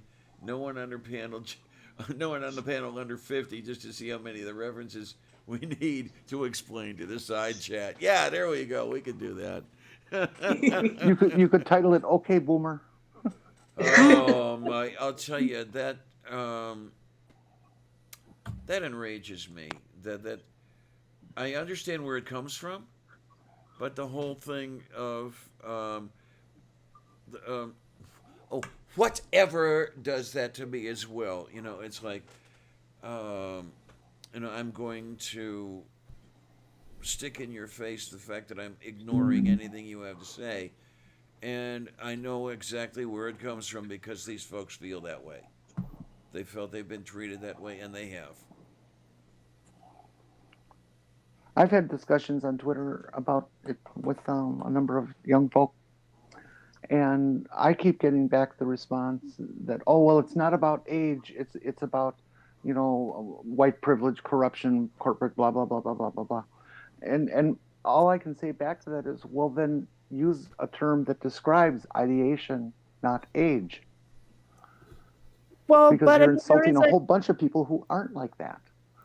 well, that's really hard to avoid these days. Hmm. But I mean, there is a kind of temporal culture, a generational culture that exists, and it's hard to get away from. I mean, Yeah, and because I mean, there are a number of things that people have said to me because I'm kind of in Generation X, where I'm like, yeah, I'm not like that. I never wore flannel in the 90s. I never listened to Nirvana, and I was never the slacker stereotype that came out of the 90s. But I understand why someone might try to say that about people in my generation.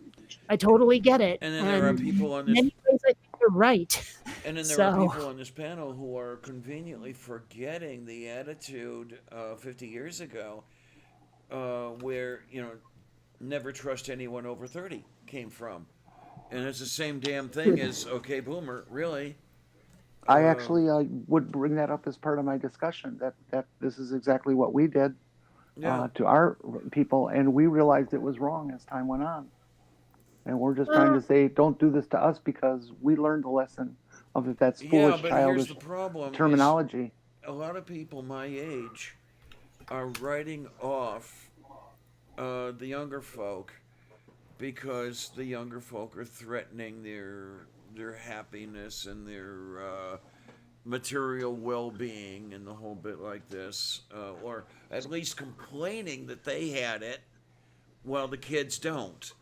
And I hate to say it, people my age, people your age, Jen, did it to them.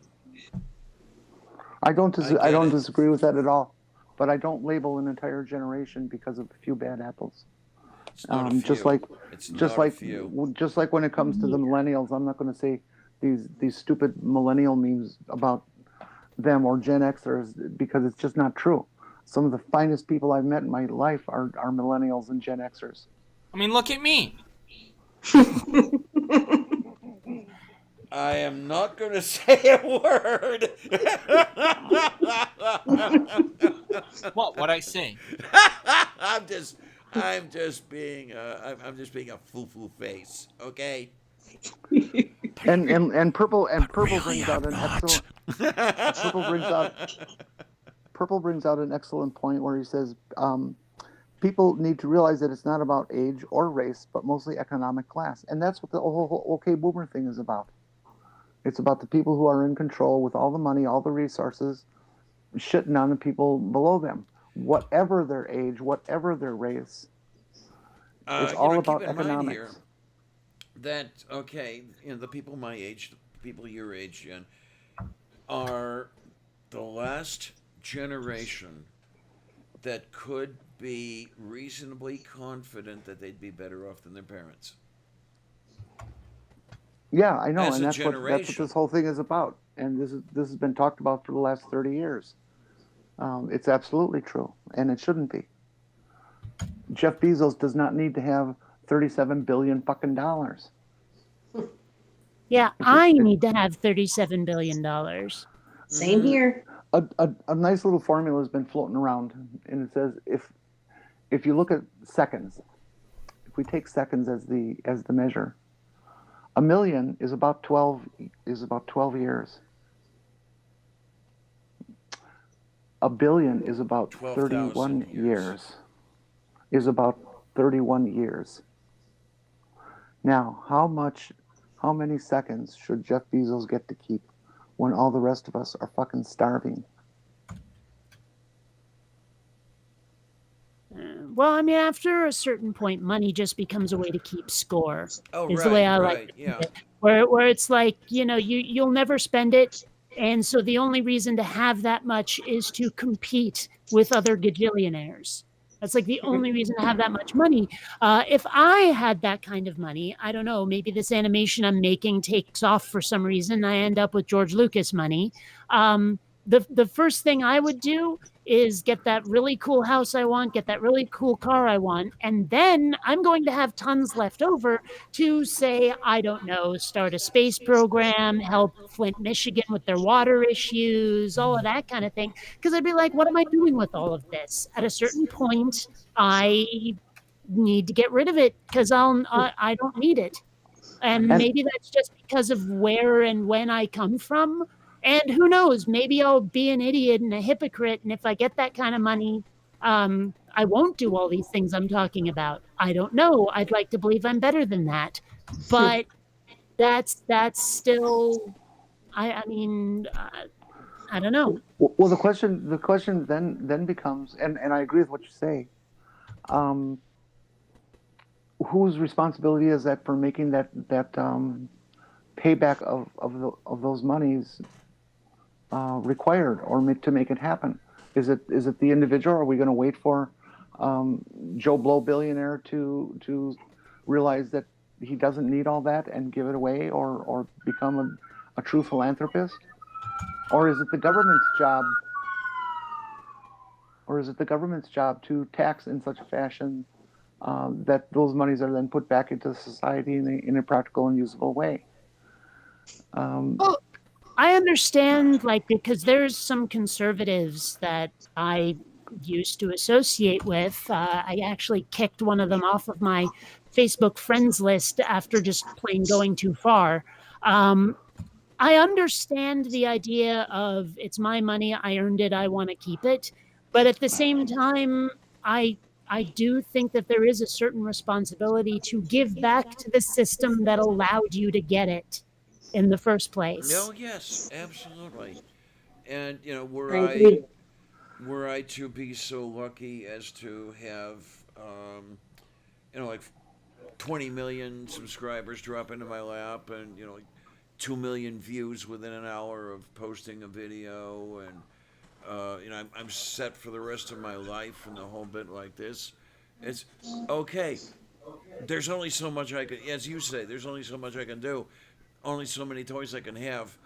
There are people who need the rest more than I do. Hmm. Because, I mean, right now I need the rest more than Jeff Bezos does. So I know the feeling. Yeah, well, I mean, a lot of what she was saying before I kicked her off my Facebook list was basically, the whole thing about how socialism never took root in the United States because nobody thinks of themselves as poor, but rather as temporarily embarrassed millionaires. Yeah. Uh, that seemed to be her attitude. Was this is she regarded taxes as theft by the Oh, government. one of those. Yeah, okay. Yeah. The hardline libertarian types. And it's like, Fine, then Jesus she should stop Christ. using our. Then she should stop using our roads. She should stop using our plumbing, our electricity, and all the other infrastructure that those taxes pay for. Right. And what did the Romans ever do for us? The aqueduct. Yeah, I like a couple of the numbers that Purple is throwing around here. 70% tax on everything after the first half million per year, and 0% on the first 30,000, because he can barely live on 30,000, and he's right. You know, actually, I don't know if I like those numbers. I believe that people should be allowed to accumulate wealth. Um, the question is how much wealth it becomes detrimental to the society as a whole. Like, okay, oh well, we're investing that money. You know, what was a statistic I heard? Something like 60 in the 60s or low 70s percentage of the people who are considered mega wealthy, the 1%, got that money through inheritance, through not doing a damn thing except being born. Um, and then they have the audacity to complain about capital gains tax because when daddy dies, I don't get as much free money as I want. And I mean that's the thing though, is I kind of empathize with the argument, but at the same time I know that it's more important to have it the other way, to not let them get their free money that way. But I mean I get it. I get why someone might feel cheated, but at the same time, screw you. I don't care. you know? I had this customer in my shop. Again, to refresh, I ran a BMW shop, and that meant that I had lots of customers who were some of the most highly paid people in fucking Milwaukee County. Legitimate corporate presidents and stuff like this. And I actually heard this woman who was like 10 years to my junior screaming at the top of her lungs, vitriolic, lashing out politically because a bill had just been passed that fucked with capital gains and would take another 10% or something on top of what they already took. And she was just absolutely livid that she was not going to get 2.5 million from her mother's death, that now she was only going to get 2 million. Really? And honest to God, no exaggeration at all in this. And she was just livid. I mean, the point that I'm wondering, does she have any weapons on her? And because she got 2 million free and not 2.5 million free. What the fuck is wrong with your ad? You know? That's what we Well, call rich it's bitch problem. funny because my parents were playing around in real estate, like, after I left, home.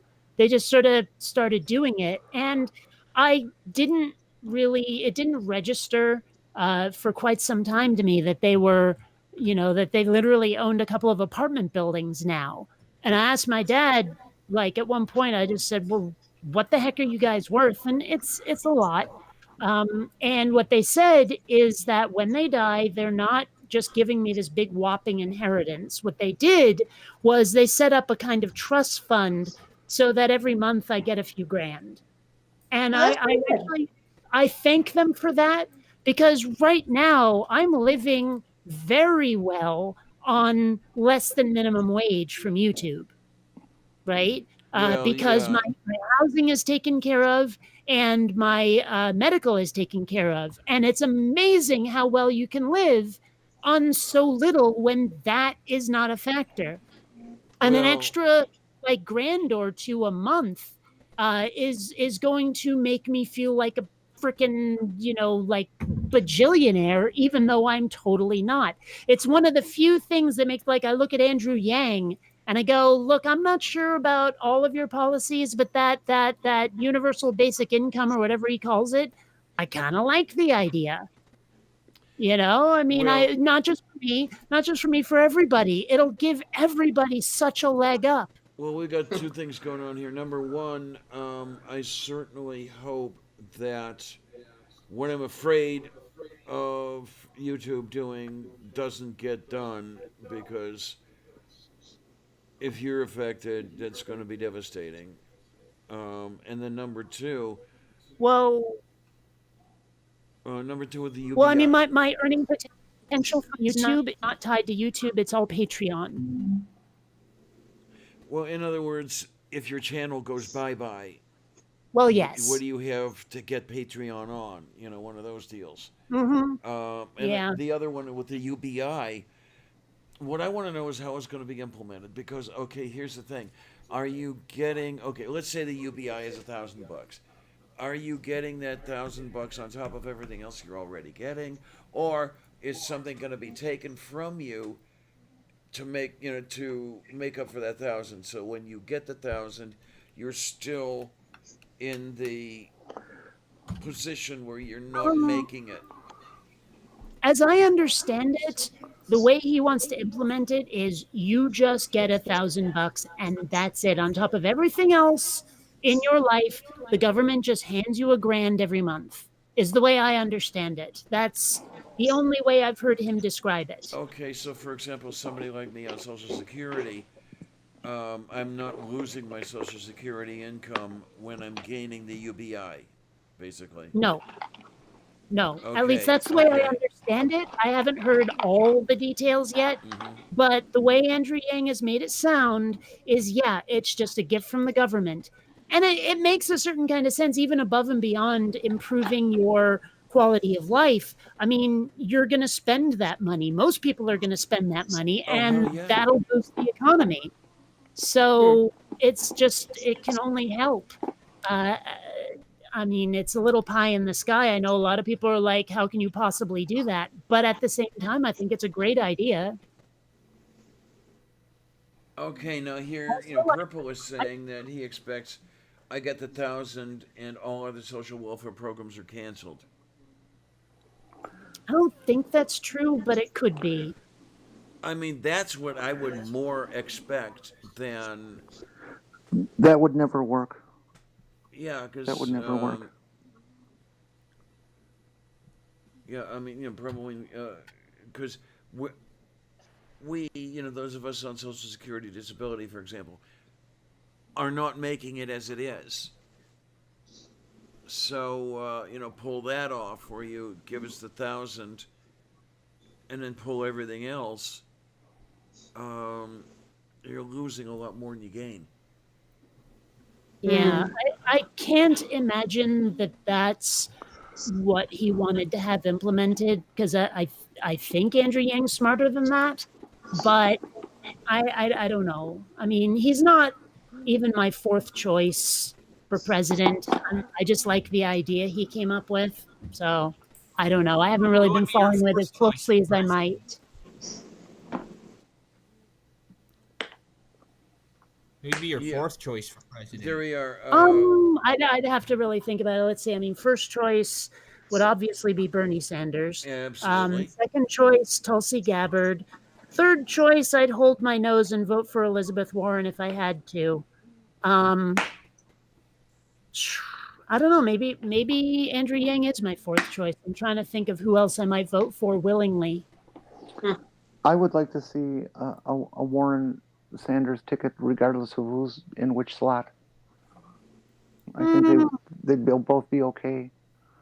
But I think we need the combination of the both of them to get the votes. I don't know. I've just been looking at some of Elizabeth Warren's back history, and I'm like, I don't know. What, the fact that But she was a Republican when she was 47? that kind of thing, yeah. Yeah, okay. Well, if we want to pick on back Well, histories, then Tulsi Gabbard scares the hell out of me with her anti-LGBT stuff. People change. And then keep in mind, Yeah, too, that but you listen to what Elizabeth Warren says, and I'm not sure how much she's changed. Listen to Well, what Tulsi there's- Gabbard said. I mean, we can go back and forth on it. What she says now, what Elizabeth Warren says now, I'm not sure how much she's changed. Okay. Yeah, because Well, one of all the I first know things is I that- was going to offer was, remember, I was a Republican when I was 47. Of course, I mean, Obama recently said that compared to, like, say, the 1980s, if he was running in the 1980s, he would have been considered a moderate Republican. And so Republican doesn't necessarily mean now what it did then. Right, Yeah, right, but- absolutely. Nowadays, Republican is. It's that whole Overton window shift. Richard Nixon would be considered a liberal today. Crazy, yes. isn't it? Yeah. No, not really, not at all. When you look at the whole backstory of both parties, what they were when Abraham Lincoln came around.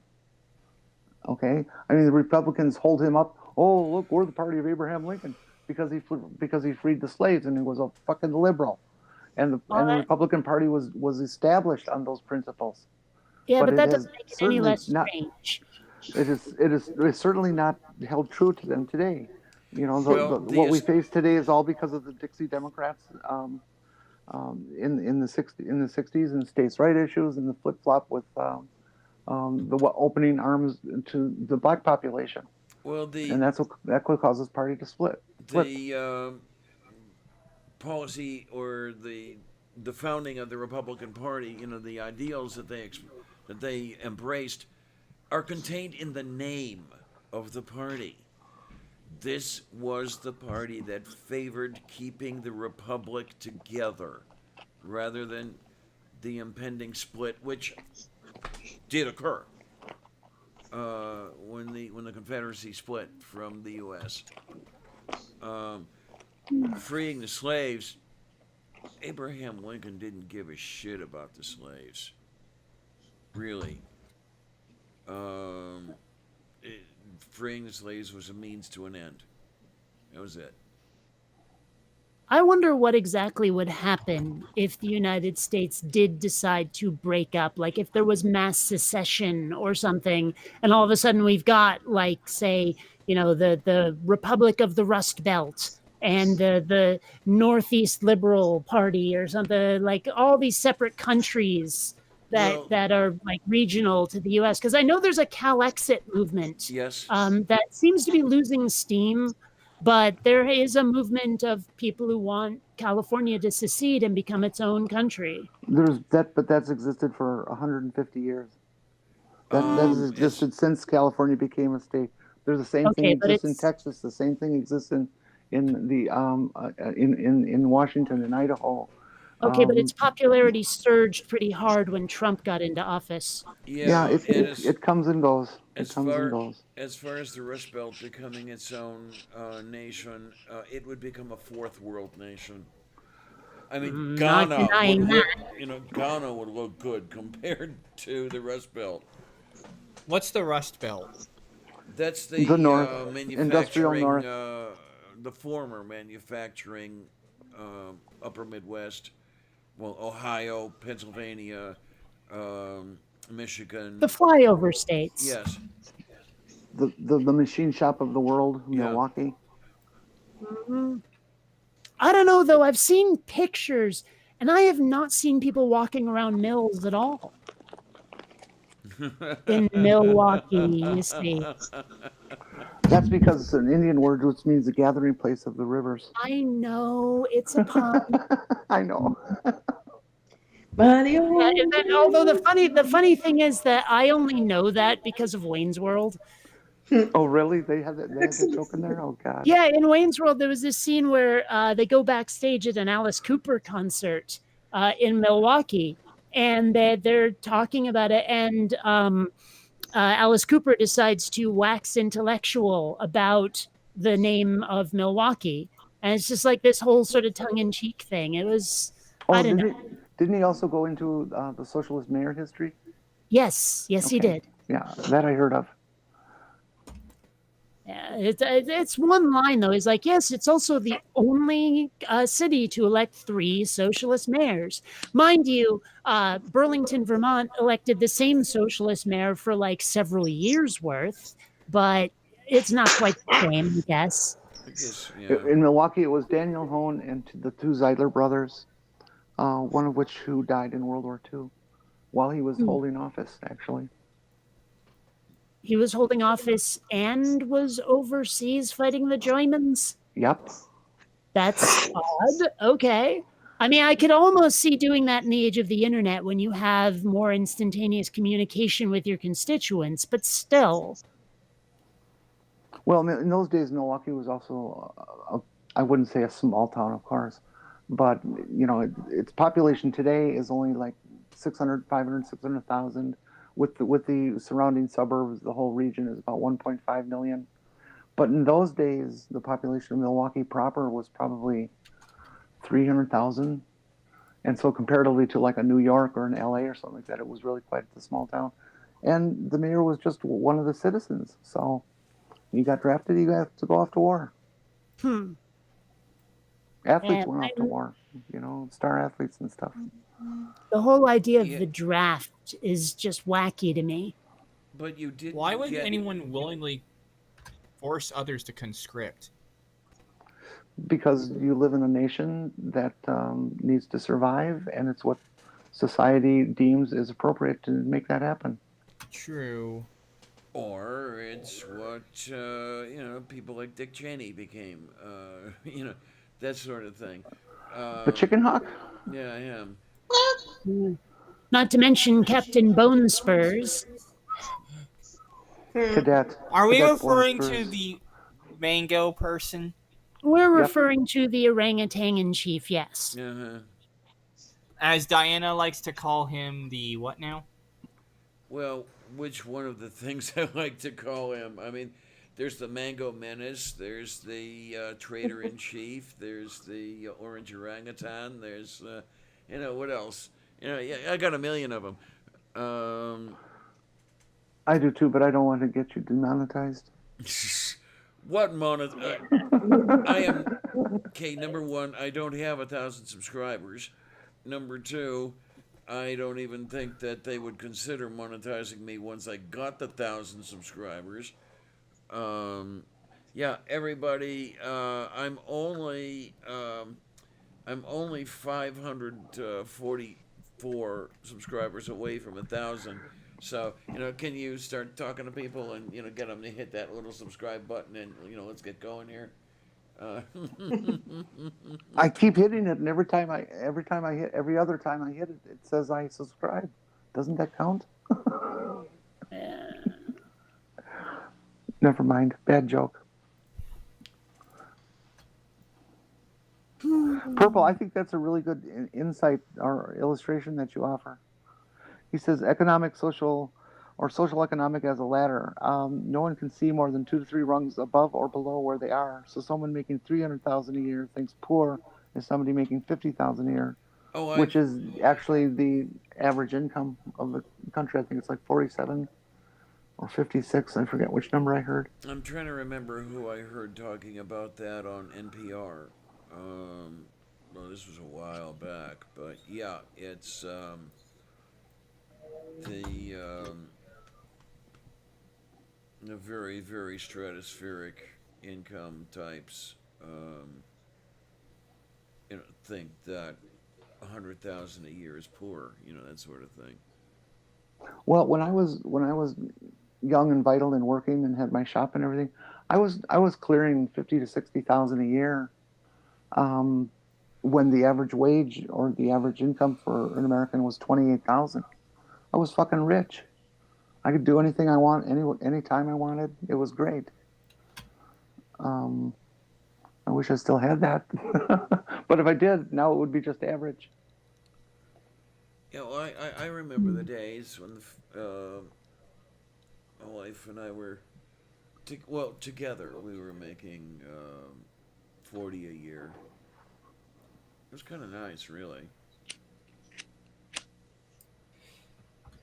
I mean, in Yeah. those days, that much money, I could make my house payment, and have almost half my check left over in 1 week. Hmm.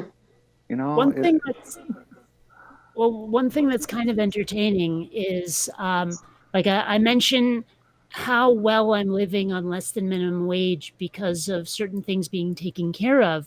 But because my actual personal income is so low, I qualify for all kinds of wacky benefits and deferments. Like I haven't paid my student loans in decades because of my income level. But as a result, they still send me a bill for $0.00 every month. And because I've paid $0.00 every month, my credit score has gone through the freaking sky because I'm always making my payments. Yeah. And so like being poor has benefits when there are certain costs that are eliminated. Well, here's the thing, though. You're talking about the student loans. My student loan balance is double what it was when I graduated, precisely because I've been deferred for like 25 fucking years or whatever the fuck it was, um, because they're capitalizing the interest. And as Well, opposed, if Bernie gets his way, though, that should be forgiven. yeah. But well, when you I'm talk about that you're poor, you that's not really fair because you have to look at if in terms of your. Please don't nitpick. You know what I meant. Oh, I do, but you're not poor because that's I'm real. well, but That if you has know what real I meant, value. this criticism's unnecessary. Well, let's not go down that sewer again, okay? okay. Come on, let's. Um, It, no, the as far as the getting forgiven thing, the one I'm thinking of, and well, I tried it once a number of years ago, and this was the fun part. I tried to get a forgiveness on the basis that you know, being disabled, I would never ever be able to make any money of any um, significance, and that form stayed on the psychiatrist's desk over 90 days, at which point it, expired, if you will. And I have a feeling, call me paranoid or whatever, I have a feeling it wasn't an accident. Hmm. How so? He and I didn't exactly get along anyway, but I have a feeling he left it on the desk intentionally. But I'm just being I'm just being paranoid. And as your Sarian said, just because you're paranoid doesn't mean they're not after you.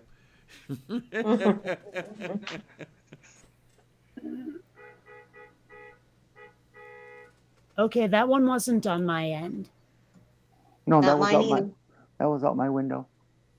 Ah. Oh my That word! A person Who's will be three-bedroom happening? that house for person will be 750. Hey, taken to Diana, jail when and are we shot. wrapping this up? Huh? What? I was wondering when we were wrapping this up because you said you didn't want to have another one of those OMG long after shows. Come on, have we even been at this 2 hours yet? Let's see. I think a little bit over, but not by much. Let me find Where the hell? I guess let's see Okay, the if you counter. usually start at 9 my time and it's now 12:21 my time. I mean, you start the actual show, so the after show would be at 10. So it's 12:21 here. Yeah, the it was actually a little after 10, maybe closer to 10:30 your time when we got this started. I mean the counter on here. I don't know what the hell YouTube is doing with these counters here. Uh, the what do they call it? It's the control module page or live control room. That's it. They have a counter on here, and it says it's been live for an hour 23 minutes.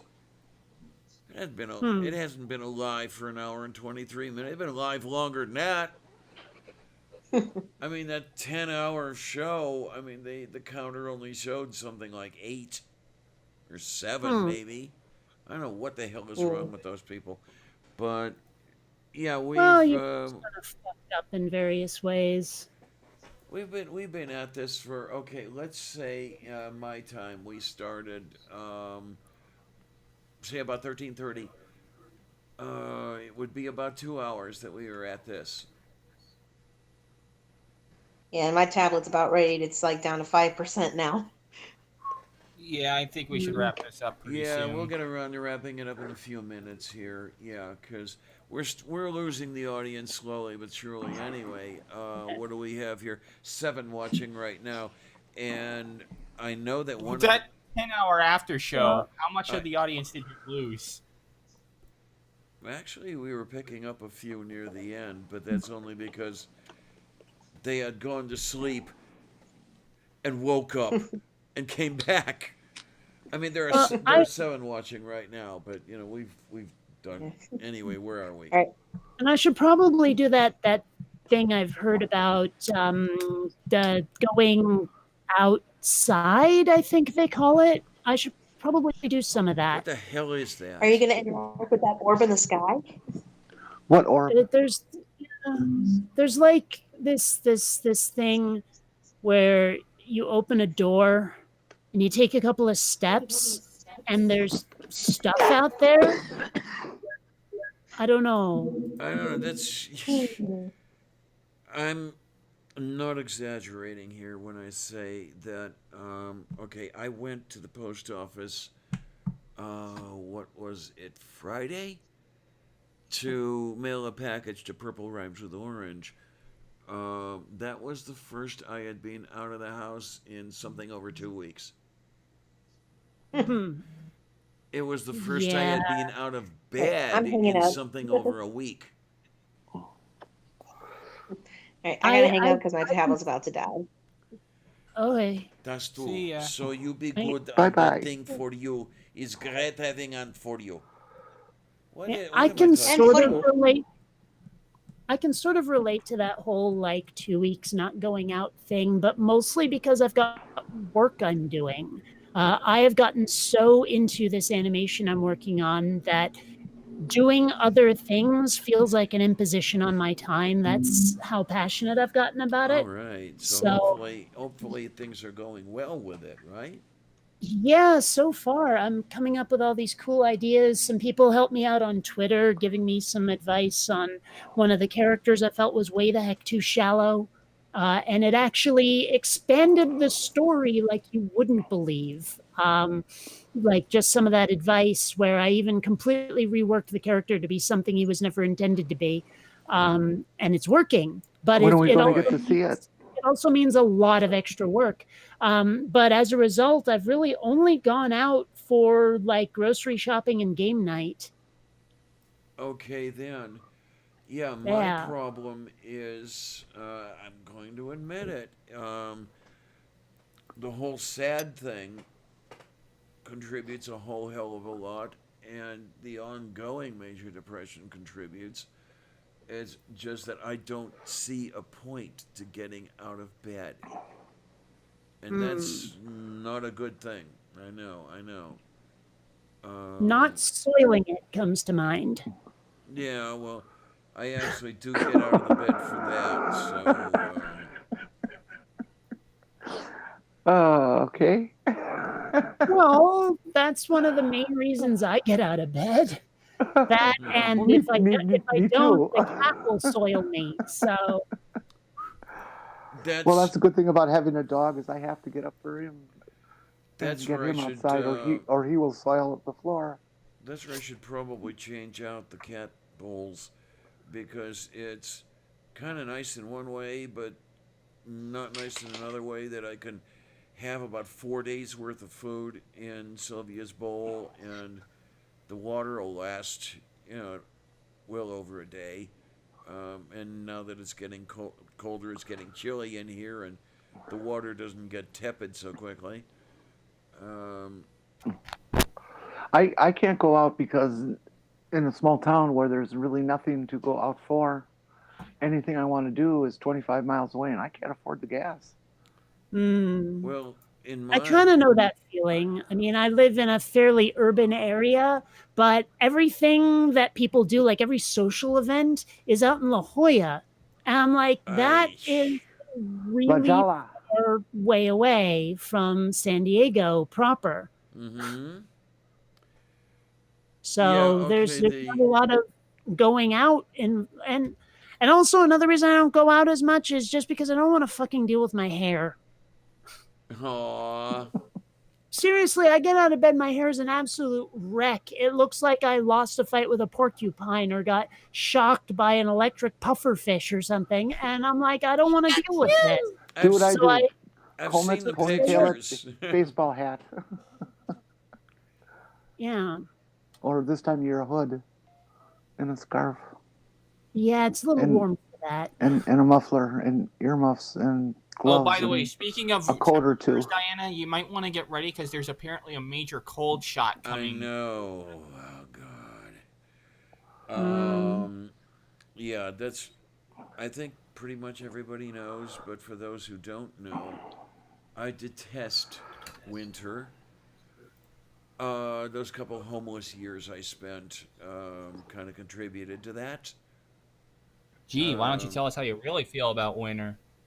Because well, last winter when we got some of the biting winds here, I'm in tears trying to get from here to the grocery store. It reminded me so much of the cold that I felt. I was homeless during two of the worst winters we had in Pittsburgh in decades. So it's 10 below zero. Um, I'm Diana, I'm in the it's not gonna go same below 20 degrees. I'm in the same clothes I had been in for a week, with the same trench coat, under the same 5 blankets, because to change clothes, I had to get out of the original clothes, and it was painful. It was so fucking cold. It was painful. Yeah, Diana, speaking as an ex-Vermonter, believe me, I empathize with hating cold. Diana, Just your weather report is as follows. It's not going to go below 20 degrees except at night on Tuesday to Wednesday, and your days are going to be spent in the 50s, the 30s, and the 40s for I the said next I hate week or so. I said I hate winter, not I hate today. Yeah, well, It's gonna drop. It's gonna drop and get cold. well, sure it will, but you're going to be okay for a week or so. So, the reason why, like I say, I hate dealing with my head fur, and this is why, is because when my hair does what it wants to, it kind of looks like Weird Al Yankovic had a child. And Yeah, yeah, so, it sounds accurate. I know what you're talking yeah, about. So, and so I just like there are times where I need to go out, but I'm just not going to do it because I don't want to spend the time doing maintenance. well, I'm the same way when it comes to the maintenance because there are certain things I have to take care of that most women don't have to take care of. I can only go a couple of days without scraping my face.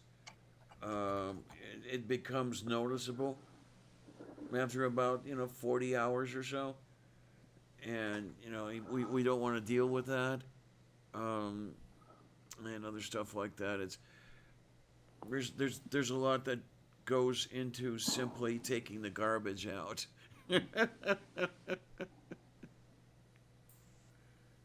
Let's see. I'm just trying to. I think Oh, the Weird Al dog Yankovic got does locked. have a child.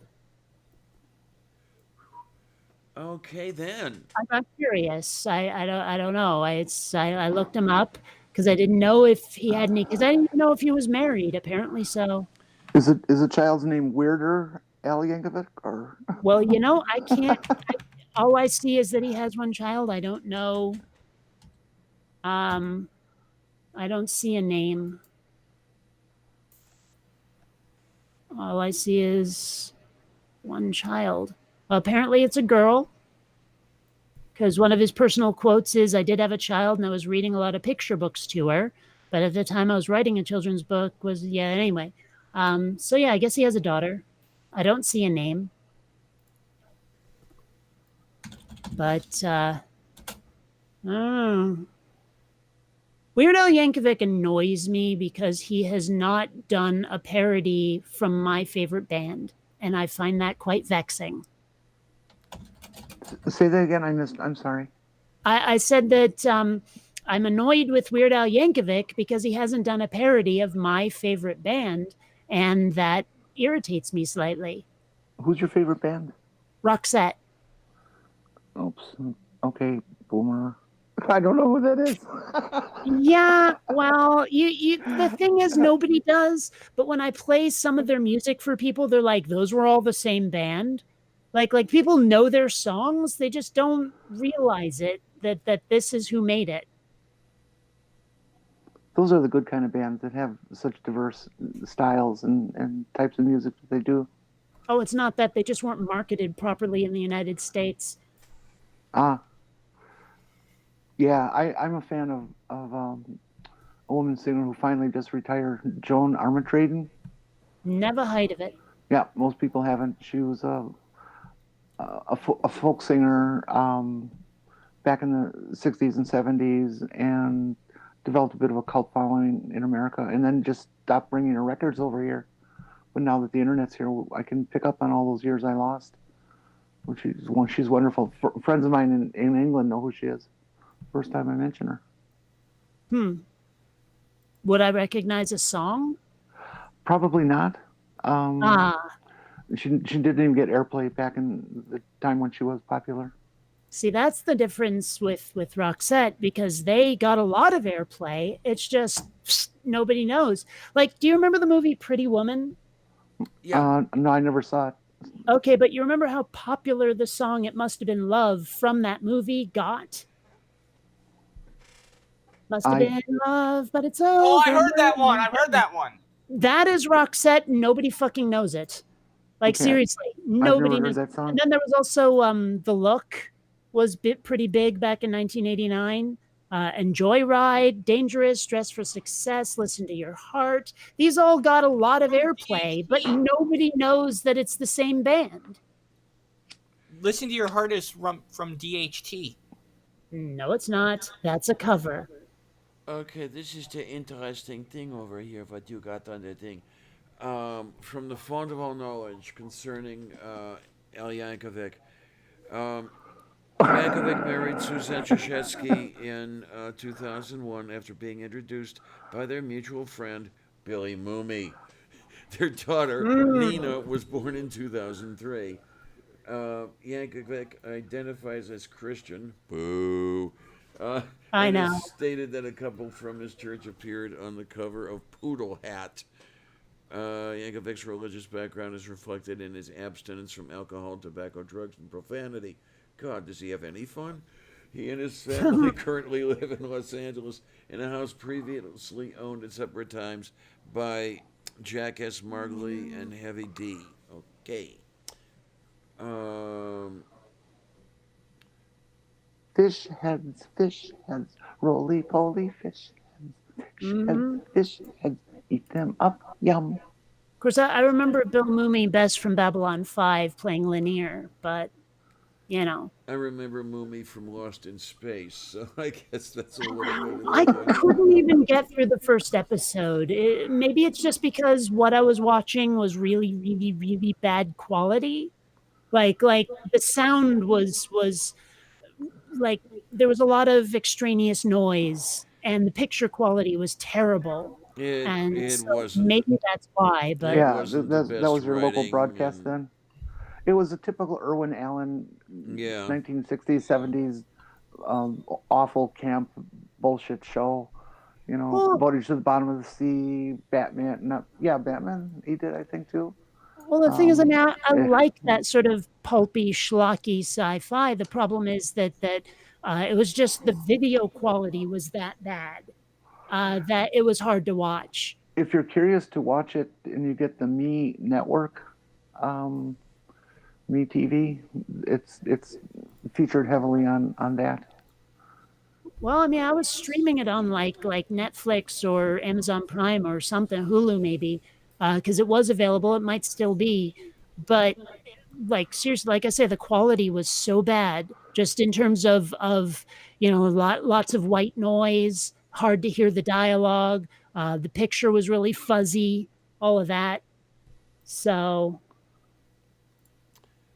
I yeah. mean, Purple Rhymes with Orange here is saying it looked and sounded like that when it first aired, which is kind of weird given that there's stuff that aired around the same time that's not quite so horrible. But, well, Lost in Space was also one of those TV shows that started out black and white and finished in color. mhm. Voyage to the Bottom of the Sea was that way also. Batman was always color. No, no, no, no, no, no, no, no, no, no, no. I better Oh, I stop before I hated get Batman. copyrighted. Oh, I hated that show. Rasta. Yeah. Although there's a similar but not quite from the same era theme song that drives me up the wall even worse is Danger Mouse. If you're familiar with that one. Mm-mm. Oh, Oh, that it's one of that the most annoying theme songs I ever. vaguely remember that one. Yeah. Dun, dun, dun, dun, dun, dun, dun, dun, And dun, dun, dun, dun, oh, what's the other dun. one? Oh, actually, one that gets jammed in my head a lot that I cannot stand is Inspector Gadget. Dun, dun, dun, dun, dun, dun, Yes, dun, that dun, one. dun, dun, Oh, dun, I dun, cannot She stand gets the that. point, honey. And Honey, she gets the point. yeah, um, I'm trying to remember. Oh, along the same lines as Danger Mouse, I'm pretty sure it was made by the same company. Was Banana Man? For when Eric eats a banana, he turns into Banana Man. It was such a stupid show, What and were like they on? Nickelodeon would show it right next to Danger Mouse, and I seem to remember they were both made by the same British company. So, No, I wasn't saying what channel were they on. well, I God. mean, Nickelodeon when it was new, when it wasn't making original content, was all just reruns of stuff. Um. And You they haven't mentioned one show that licensed a lot of things like Danger Mouse and Banana Man, and oh gosh, what was that anime? It was something like Children of the Sun or something. Oh I actually Jesus. have it on disc. I don't know. Oh no, Mysterious Cities of Gold. That's what it's called. Okay. The Children of the Sun thing was part of the theme song. Were there dealers Sid and Marty Croft? I don't know. Oh, I never liked them either. Marty Krofft. They Oh, were. Sid and Marty Croft were responsible for HR Puffin stuff, and Yeah, I just don't think Hullabaloo or Nickelodeon something had like anything that. to do with them. I don't think they showed any of their shows on that network. The Sid and Marty Krofft stuff always seemed more oriented to little bitty children compared to what other stuff I was watching at the time as a or kid. acid heads, one of the two. Yeah. I'm trying to like besides what'd you say, HR Puffin stuff. I'm looking at what else they did because I'm sure I've watched some of it. Wow, Electro Woman and Dyna Girl. Egad. I never did watch that, but I remember its existence. Land of the Lost was them. Okay, I watched a Mm-hmm. lot of Land of the Lost. Although it's funny, I remember liking it when I was little, and then I watched it again, and I was like, oh my gosh, this is so bad. This is like one of the worst shows I've ever seen. I've been watching lately this program from the 70s because it's on way late, like 3 or 4 in the morning, and I'm just up at that time and I need background noise. Land of the Giants. Oh, God, What an I remember incredibly that one. stupid show. It's just it's another Irwin Oh, Allen production. It's just totally bogus. It's like, how can you put this shit on the air? wow, And the the Lost Swamp Thing. Saucer. I totally remember the Lost Saucer. I know I saw that one. Well, that Anyway, go on. doesn't ring a bell. It was just dumb. I'm just complaining about it because it was just such an awful premise for a show, and you know, and it really was always the same story every week. They get involved in something they shouldn't be involved in, and now suddenly the Giants are chasing them, but they always are able to beat these creatures that are 10 to 15 times bigger than them. And it's like, okay. Sie sind Assassinen, wir sind die Jäger. Do you remember Slim Goodbody? Oh, That was the guy. He like walks around wearing this bodysuit that just has pictures of organs on it. Oh, yeah, No, I'm okay, not sure. recognizing Yes. that. Yeah, Slim Goodbody. It creeped me the hell out when I was little. We had the science show that I grew up on was Don Herbert, Mr. Science, and I loved that show. It was just wonderful for a kid, all the neat science stuff. Strangely enough, one of the shows I remember distinctly as a kid was Blue's Clues. Never saw it. Remember its existence. Never saw it. The other kids' science show that I fell in love with as an adult was Beekman. Does anybody remember Beekman? Beekman's That World. sounds- I remember its Beekman's Yeah, it World. sounds existence. familiar. Oh, what a wild show that was! I just loved it. The humor was so punchy and adult. He was Like sort of for- a mad scientist type. Yeah, Yeah. just absolutely out of his mind. Just What real about quick. Animaniacs? This is Slim Goodbody right here. This picture. Vitamin yes, is my today looking to taking on the thing for you. Oh no, I do not recognize that from any television I watched many years ago. No. Why doesn't Yeah, he have any genitals? I guess I'm pretty sure they wouldn't allow him on TV that way, but you know. And no, Animaniacs, I love the crap out of Animaniacs. I mean, most of you have heard me sing Yakko's World before because I I found memorized that one. prints. No. Fingerprints. I Yeah, don't think that- so. Yeah, that How they did got that away. They got away with a lot of really raunchy jokes on that show. The truth or dare joke specifically is seriously. You almost have to wonder how they got away with half the crap they did. Well, I'm glad they did it. I'm glad they managed it. Why did they get away with it? Because things like Rocky and Bullwinkle preceded it, which was No, I meant how they got away with it. through innuendo and double entendre. Fingerprints. That's not even subtle. Well, I mean, Cracked a joke about a gay artist, and they did a. I don't know how they got that one by. And with Batman the Brave and the Bold, it's even worse. well, I Because mean, at least Animaniacs was somewhat subtle about it, but Batman the Brave and the Bold, not even trying. God, I wish I knew what you were talking about. yeah, I Never don't heard- know this Brave and the Bold thing either. It was a series sort of kind of reminiscent of the Superhero Squad show with some similar-ish art style concepts, but it was different in that, well, it had much more of the adult humor. There was this one episode where it showed Black Canary, the Huntress, and Catwoman singing about how they were birds of prey and such, if anyone remembers that whole shtick. And also, it involved them It involved one of the characters singing about how they'd like to see Batman's secret cave. Make of that what you will. Okay. I It don't know. was under Wayne Manor. Have you ever seen How I Met Your Mother? Oh yeah. Because they got away with some pretty wacky stuff on that. Like when they found out that Robin used to do a kids show in Canada, and she and her co-hosts started talking about their beavers. Yeah. Yeah, and Robin kept insisting, no, it was totally clean. Look, we're holding up beaver puppets, and it's just the whole show looked like some sort of not quite porn.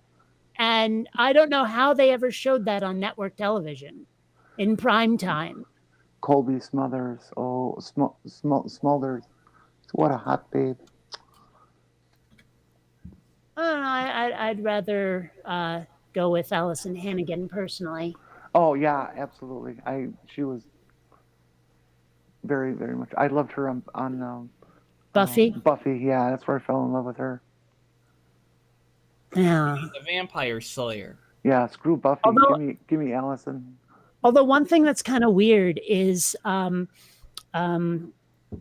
brain not work now. Her character Willow, that was it. Willow, when she discovered she's a lesbian and starts going out with Tara, Tara looks remarkably like the girl for whom I moved to Seattle. Ooh, that must be tough. Like really similar. So, I don't know. Well, I'm usually a sucker for redheads. I love gingers. I've got a thing for like pixie cuts and ponytails. I don't know what that's about. I have a ponytail all the time. I'm a real sucker for three. And if I pull it forward over my head, it goes all the way down to my mouth. I'm a real sucker for 3 standard deviations above the mean. Okay. I don't think we're talking finances anymore. No, I think we're talking standard intelligence tests there. I thought we were talking about hairstyles. I just thought I would throw that in to, just throw a wrench into the picture. Oh. I think my hair has started growing again. I've had this hair that, came down maybe an inch or 3 below the level of my shoulders. And it has been that way for 30 years.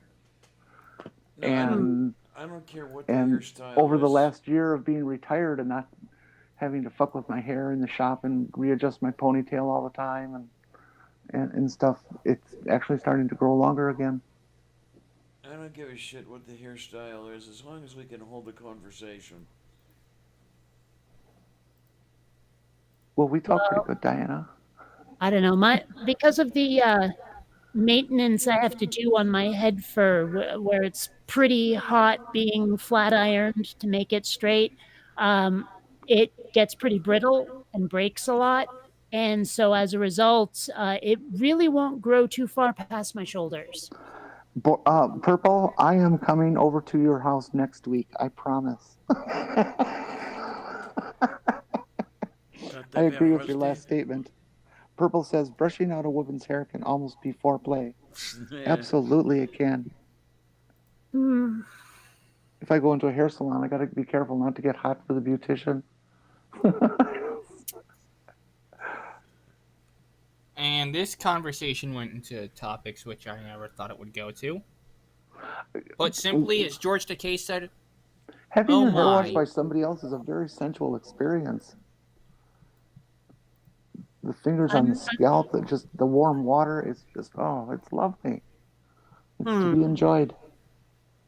I mean, okay, I get fingers on the scalp, but maybe it's just because water is the bane of my hair's existence, but I would rather not have it soaked at the same time. I mean, a scalp massage is great, but Well, I hate water on my head.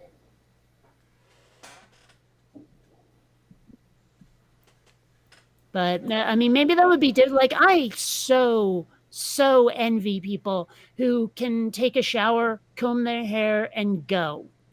Not me. Yeah, I do too. That ain't me. But I have this fine hair. It's just the weirdest shit. If I let it air dry, it'll dry fairly curly. Actually, I like it how curly it gets when I dry, just air dry. But the moment I try to comb it, it goes straight and frizzy, and it's just like impossible. If I try to curl it with an iron or something, it'll curl great until I try to actually move it, and then the curls disappear instantly. It's just the most frustrating mop I've ever seen. I Makes me haven't nuts. had the frizzy hair in a couple decades. Um, yeah, this is a relatively recent development. When I was in my 20s, my hair was rather like yours, Kate. I looked like a white Jesse Jackson, with the hair out to here. I've got one of these days. I'm gonna have to scan the pictures from my yearbook. First time at uni. Yeah, had the hair. Wow. Um, and I was there, wishing I could grow it long.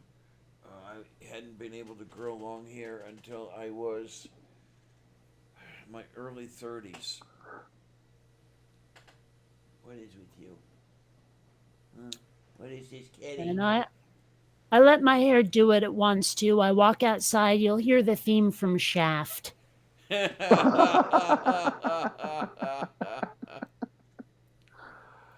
So Shut your you're a mouth. Well, I'm talking bit. about Shut your Shaft. mouth!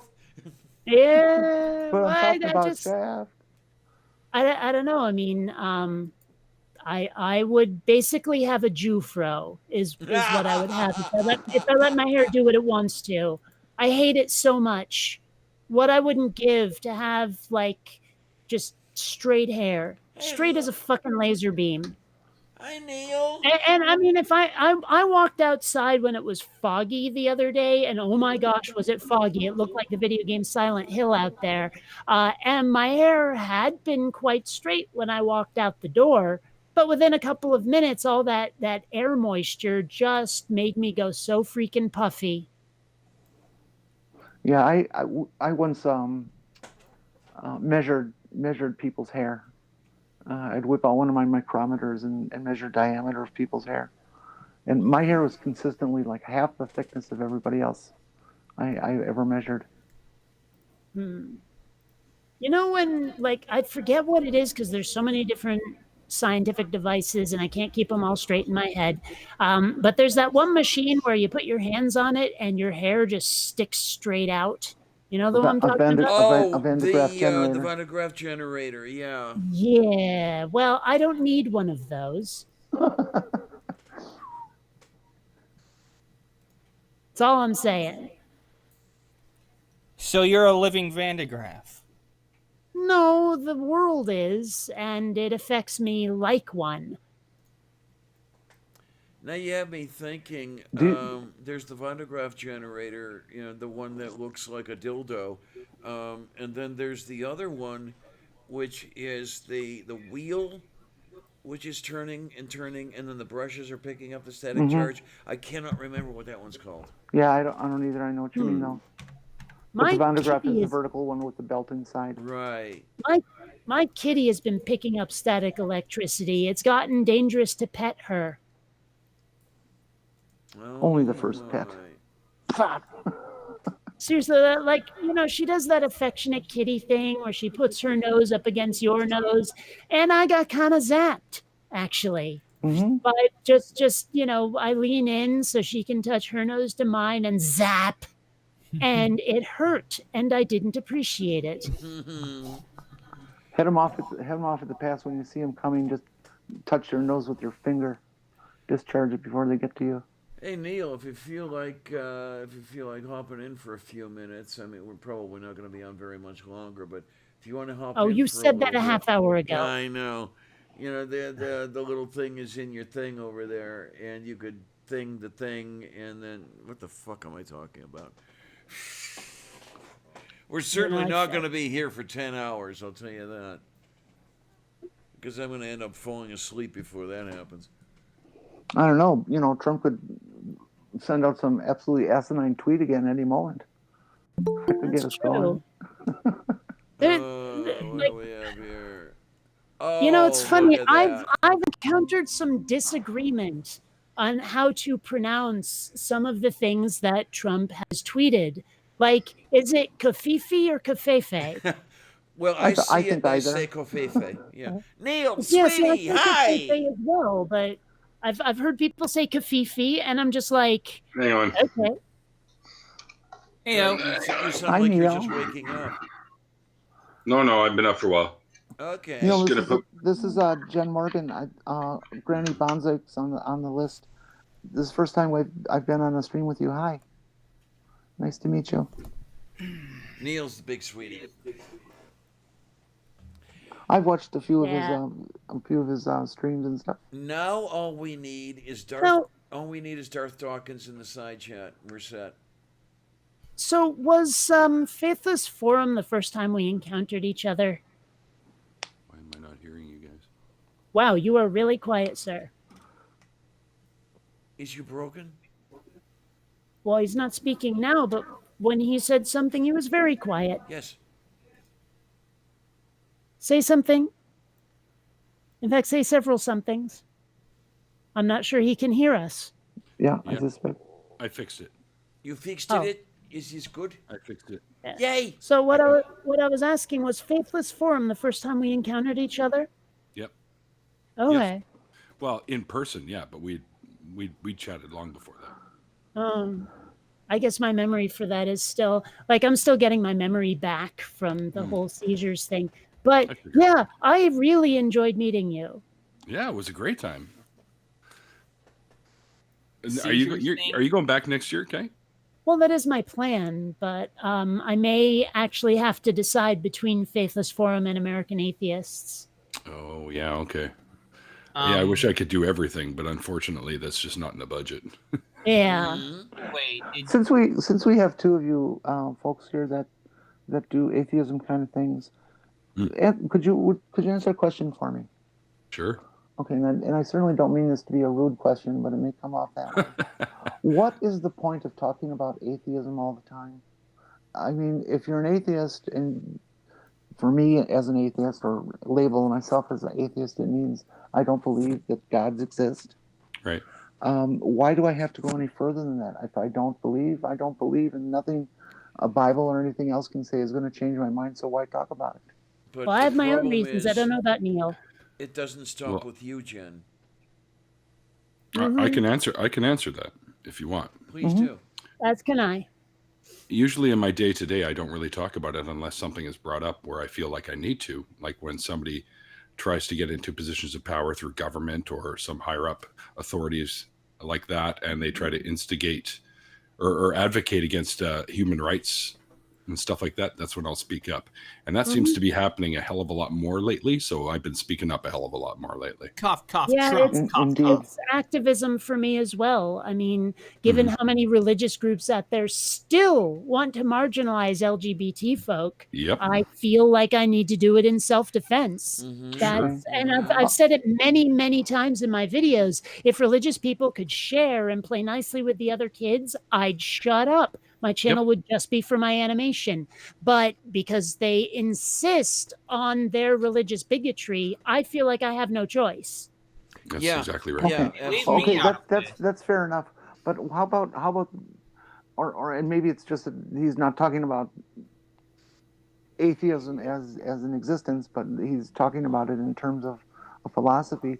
You know, the channels like a Steve McRae that will spend endless hours arguing about the very definition of atheism. Well, Steve that's is that's Steve just McRae is a a Steve butt thing. munch. Tell us how you really feel, Kate. Okay, he's a gigantic, flaming, neon-colored, everyone hates him butt munch. I don't hate Steve. Oh, We I just hate we him with just the don't. white hot fury of 1,000 suns. I hate him. Well, I mean, okay, we were in a stream together a couple of years ago, and I was still having my epilepsy at the time and started having a seizure right on the Yes, air. I remember that Oh, yeah. stream. And Ooh. he just like apparently he wasn't even looking at the screen or something, but he didn't even notice. He didn't even say anything. And I was just like, that's kind of on the insensitive side. And it was Yeah. the final straw for me after like months and months and months of dealing with his dumb ass. So yeah, at that point, I made a video that is still on my channel, but it's set to like private or unlisted just because there was so much vitriol on both sides. I've Mhm. thought about like making it public again, but as I understand it, if you do that, it goes to the top of your list rather than just being public. And I don't want to start the kerfuffle all over again. Otherwise, I would totally make it public. But it was just all my criticisms of Steve McRae. I And guarantee you that had it been me on that stream, it's like, oh shit. If I was actually hosting it, it's like, oh shit, guys, we got a serious problem. yeah, well, I mean, I don't know if you've seen my videos where I showed what it looks like when I had a seizure, but the way I describe it, I look like someone trying to conduct an orchestra with a Yes. mouthful of peanut butter Yes. because I make these weird chewing noises and one of my hands flops around up in the air. It looks really bizarre. And I guarantee you, And if I were to see that, it's like, We got the point. everyone, We got the point, honey. yeah, but I it's just you know, I I hate like Steve McRae. Let me just leave it I at that. I like Steve McRae. I like listening to him, but I will never listen to any of his philosophical philosophy oriented presentations because it just annoys the hell out of me. I don't know what. I'm No dealing thanks. with this one guy right now. I made a video responding to 1 Minute Apologist is the name of the channel. Oh yes, And I know that one. I sent the video to them, and asked for like a response. And for the last like month and a half, maybe even 2 months, I've been emailing back and forth with this one dude, from that channel. And the problem is that we aren't communicating because he insists that we use the most ivory tower language, like academia language possible. And if I say anything that deviates from that format, he acts like he doesn't understand me at all, like I just said something in Swahili. Oh And well, it's frustrating as all fuck. pretentiousness sucks no matter who's doing it. Mm-hmm. Wait a minute, pretentious? Moi? Anyway. No, not you. me, if I clearly don't understand something, I'll say, hey, can you repeat this, please? Because I don't understand. It's like, and if you were to explain it, it's like, oh, now I understand it now. Thank you. Yeah, he doesn't do that. This guy I'm talking to is I can explain it and explain it and explain it. And I can attack it from so many different angles. And I can tell him, okay, draw a Venn diagram around everything I said and find where it all converges. And you'll start to understand what I'm talking about. He can't do it. It's like not possible. He has Well, this that block was in his brain that won't let him, like, unless it comes in those academic terms, he can't grok it. that was William F. Buckley's annoyance too. That his his vocabulary was so advanced compared to 99% of people ever born, and he refused to ever lower himself from it. That he made himself into just, oh God, a cartoon of himself. You know, it was just foolish. You can't talk about something, Buckley, unless you're talking in these false airs that only you understand. So what you have to say is meaningless to everyone else. What's the point? Yeah. Now, of course, my big question is, what's a subject that you know more about than I do? Because I'd like to hear you try to explain that to me in a way I could understand. That way I can show you what I'm talking about. Well, We I don't mean, have all we've day. been arguing about like even how to tell whether or not something exists in the first place, and he will not separate certain categories. Like How do you tell whether a concept exists versus an object? He acts like it's exactly the same, like you can use the exact same criteria, and you No, no, no, can't. no. No, you But can't use it. You can't use the same criteria for a concept versus an object. An object that exists is an object that exists. Mm-hmm. It's like, say, my can exists. You know how I know? Cognito ergo sum. I exist, therefore, the area around me should also exist. Well, that's not an I like, exact but yeah, translation, that's but I close think, enough. therefore I am is cogito ergo sum. I like to tell people I stink, therefore I am.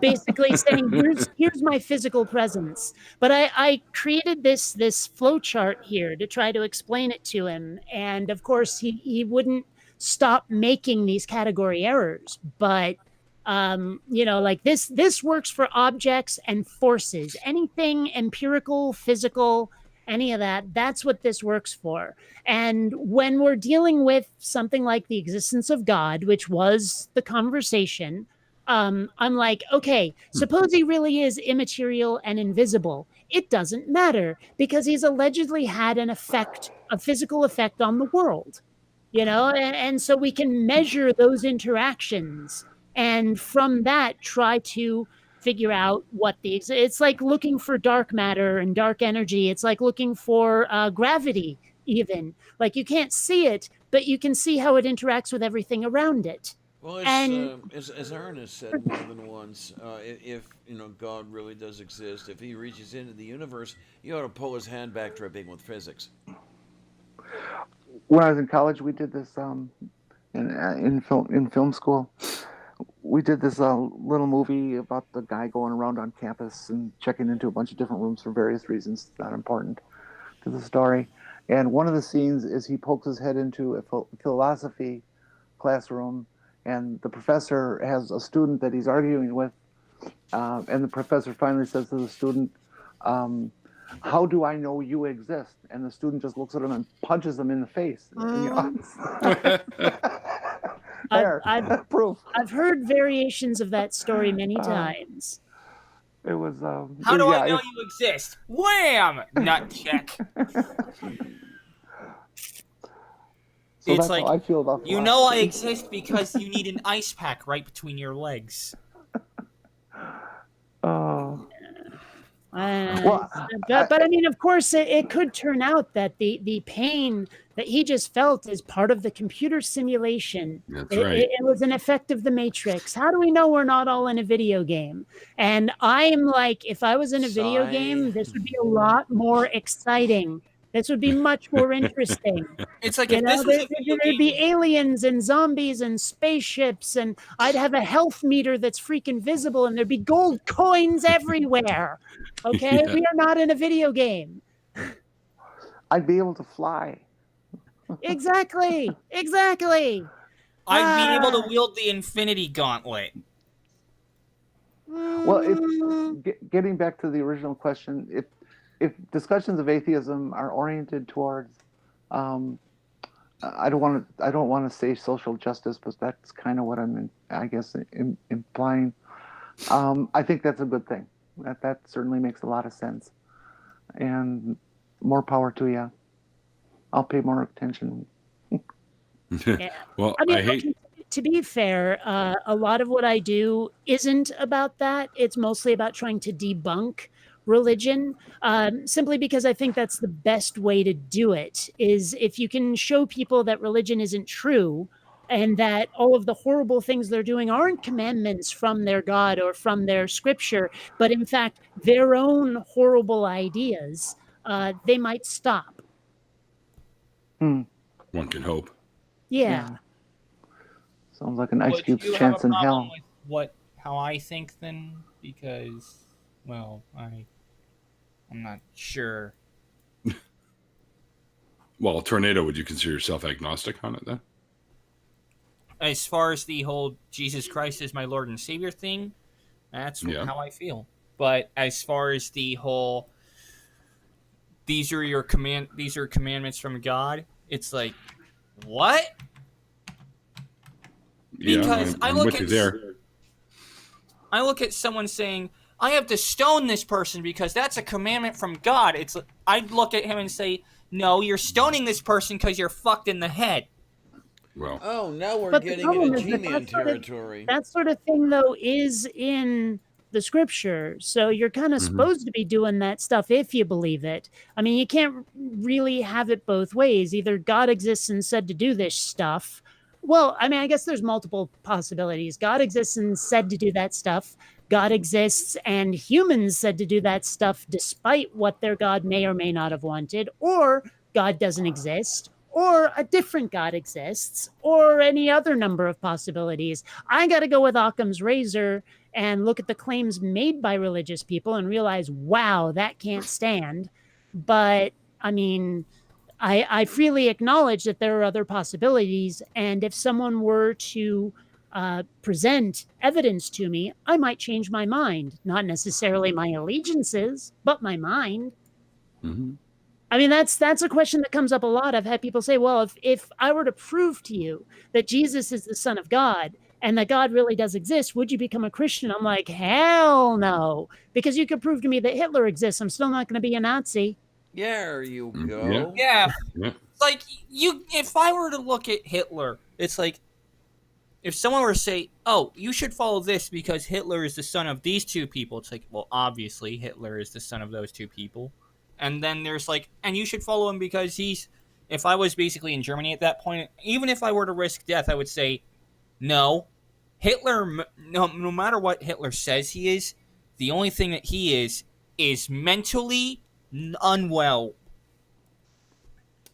I would. See, we could the have an problem is that entire that series. translates way too well to religion as well. I mean, I hear the claims of the nature of a god, what a god is supposed to be like, and I'm sitting here thinking that sounds like a fairy tale. That sounds like a legend. And if people are believing it, Mm-hmm. even despite that, is that really? Can you really? Okay. Tornado, may I ask a question? Hmm.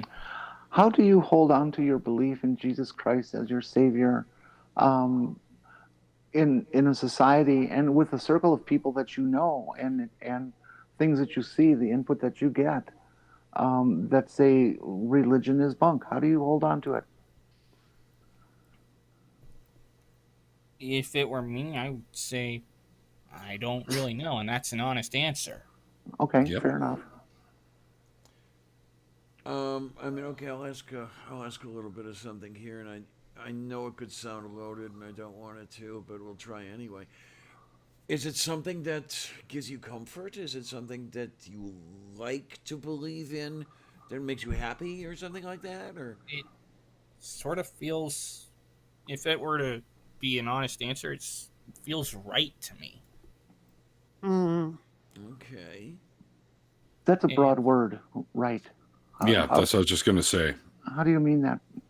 Well, And I'm not trying to change your beliefs here. I'm genuinely curious.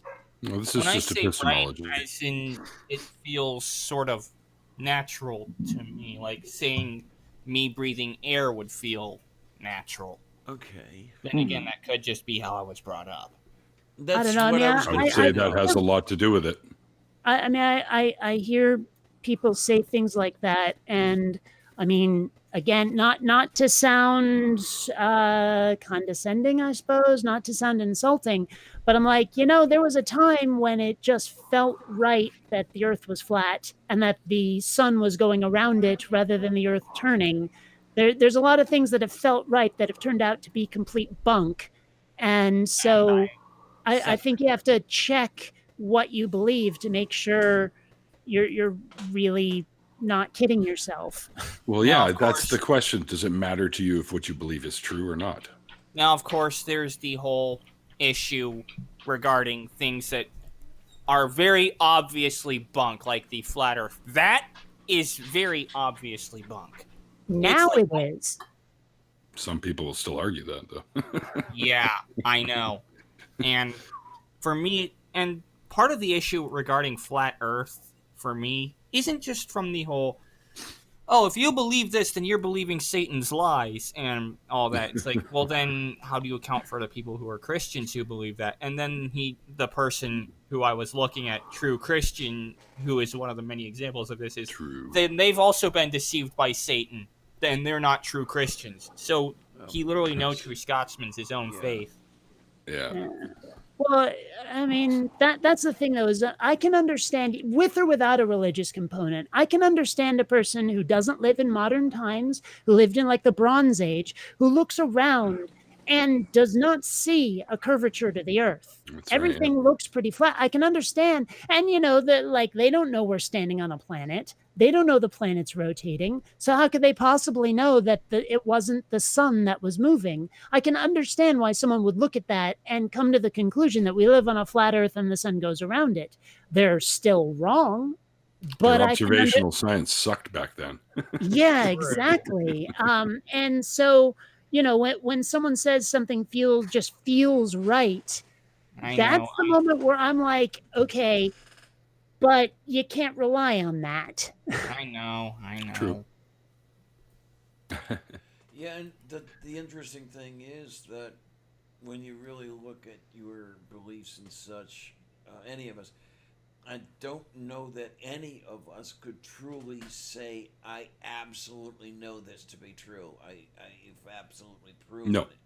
Well, not proven. I can say it. Yeah, but you're full of it. I know. Yeah.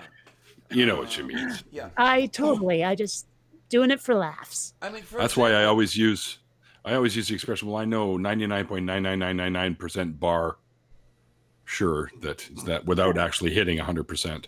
Now, of course, there are things.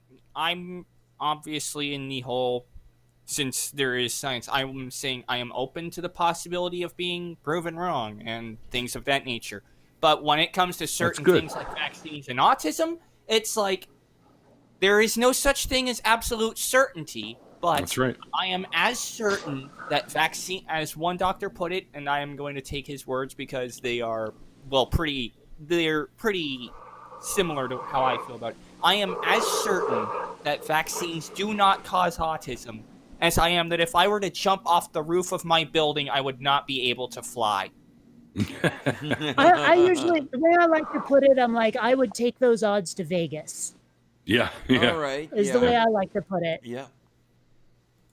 You would take those odds to Vegas?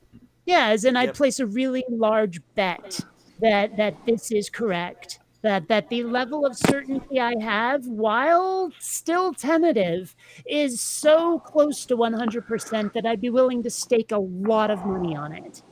Yep. Basically, you'd be able to stake the heliocentric state of the solar system on a lot. You'd be willing to take the heliocentric state of the solar system to Vegas. That's what you basically said. Yep. Sure. Yep. Just as I know that the sun has a gigantic beer around it. The corona. Sorry, and if you squint, you can see the limes. There you go. Speaking of, if anybody. Well, actually, I have something to say to it. Whenever the sun throws a temper tantrum, a corona loses some mass. There you go.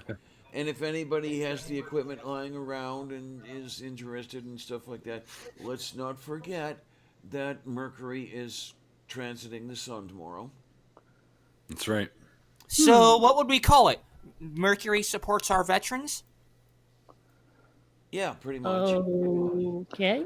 It's not going to happen again until 2032. And it's going to be cloudy here. Is this something that we would be able to see from the ground unaided? No, it'll happen around. It'll happen at sunrise, because that's the only time you're able to see Mercury. Right now, and it'll last for about 4 to 6 hours, I think, depending where you are. The thing is that you could see it after sunrise, but you would need a pretty darn good filter, pretty darn good solar filter.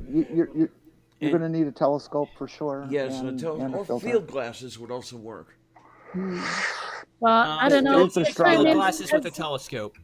As much as I love space, it has so far been so unremarkable to me, just in terms of practical experience. Like, I remember when Halley's Comet was visible again, and I looked up and I was looking for it and looking for it. And finally, I saw this tiny, tiny, tiny little streak just sitting up in the sky. And I was like, well, that was kind of anticlimactic. It was like when I went to an observatory and they pointed the telescope at Saturn, and I looked, and I felt like I was just looking at a slide in from a slide projector. It had no color. It was just this bright white little ball with a ring around it. And I was like, well, that's pretty unremarkable too. This is no fun. Well, And I mean, as much as I love the idea of space and traveling in space, looking at it from the ground is not that exciting.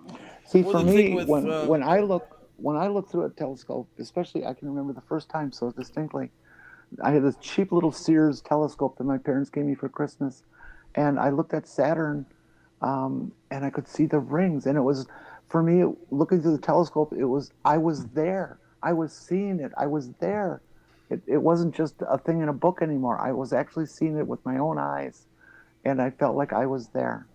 And so it's a real different trip for everybody, you know, Sure. to see Jupiter and see 4 fucking moons around Jupiter. Jen, Jeez. that sums up my thoughts on the 2017 solar eclipse to a T. Because Well, I had no. longed to see the 2017 solar eclipse because I had never seen one before. The only way I had seen it before was in books and on video.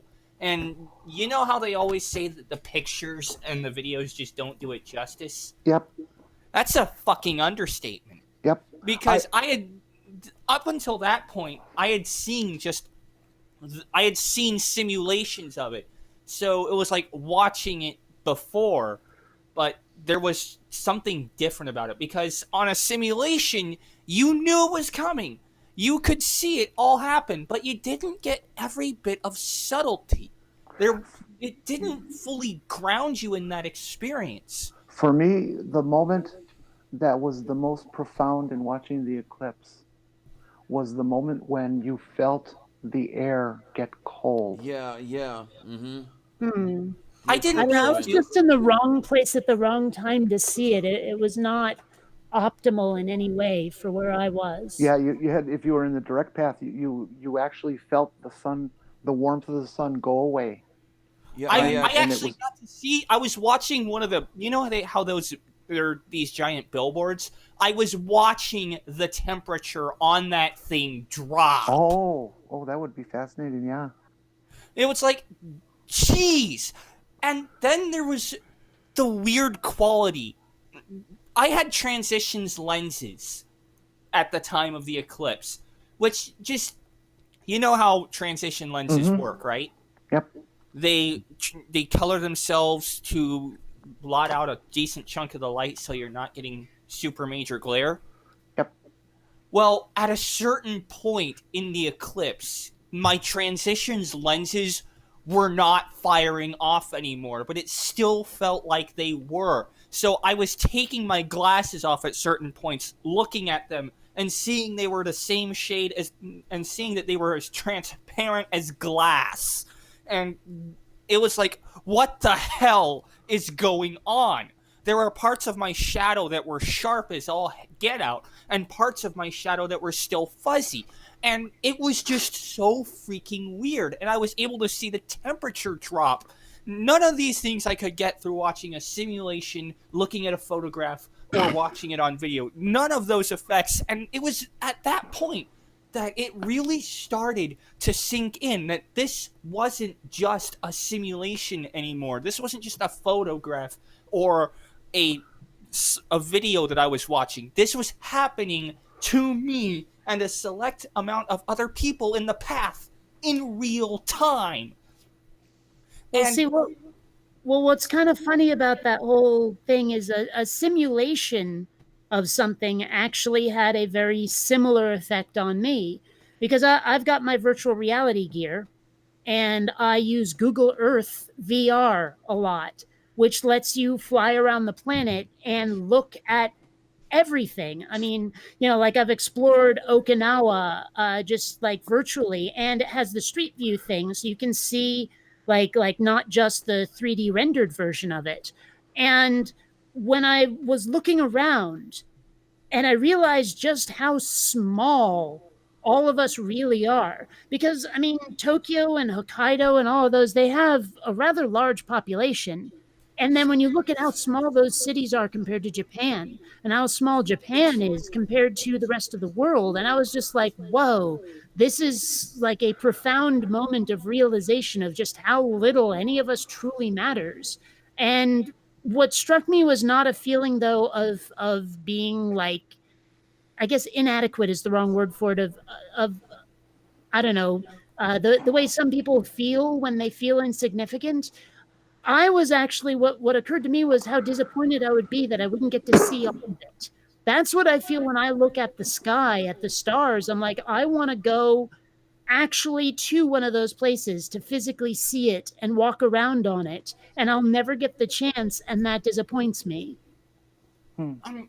Now, as for the eclipse thing, you were having some sort of experiences.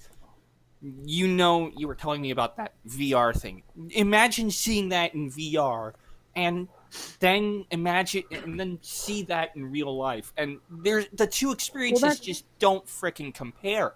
If it wasn't the temperature drop, if it wasn't the shadows, if it wasn't anything else, then it was by far seeing the bite being taken out of the sun, growing in real time. I was looking at it through a specially made helmet that I had made just for the eclipse, and I had fit it on my head, and I was looking at that, and normally I'm used to seeing just this perfectly round, circular disk of the sun. But on this particular day, I was able to see a bite being taken out of the sun and growing in real time. It was so far out of my normal human experience that it's like, is this really happening? Is this actually for real? And then when I take off my glasses, or the sunshades, I notice the ground around me getting darker. I notice the temperature on the billboard visibly dropping and providing a real point of reference. I notice my shadows getting fuzzier in one direction and sharper in another, and I can physically see, using a slotted spoon, the image of the sun reversed on the ground. And then it starts to sink in. This is real. This is happening in real time. And I could see the shadow actually encroaching upon us from one side of the sky. And that was the weirdest part of all, is one part of the sky, I was taking my eyes off the sun every so often and just looking at the sky on one side where all the storm systems were. And at one point, I couldn't distinguish the storms from the rest of the sky. It was that gray over on one side. And then everything started getting weirder. It's like the shadow of the sky, the shadow of the moon encroaching on us, and the sky was getting visibly darker at one point.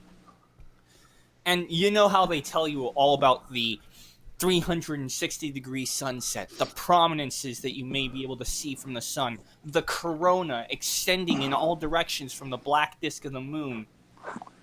It just doesn't compare to seeing it in real life. None of it compares to seeing it in real life. Above me, the sky was a brilliant, almost midnight blue. Around me, pink, red, and orange. And just there, in the center of the sky, grandstanding the entirety of mid-Missouri at that one particular point, was the moon blocking the sun. And streamers of plasma just erupting off of it. And pink prominences being visible to the naked eye. I was looking at this thing through binoculars, and I could not tell you just the excitement I was feeling as the sun got blocked by the moon. The first three words that I said right before the whole totality phase started getting underway was, "Show me totality." Hey, Tornado. You get to do it all over again in 2024. Isn't that cool? I would be saying that yes, it would be, but I don't live in Missouri anymore. So sadly. what? It's enough in advance you can make plans. Well, there's also an eclipse happening here in the Sunshine State in 2045.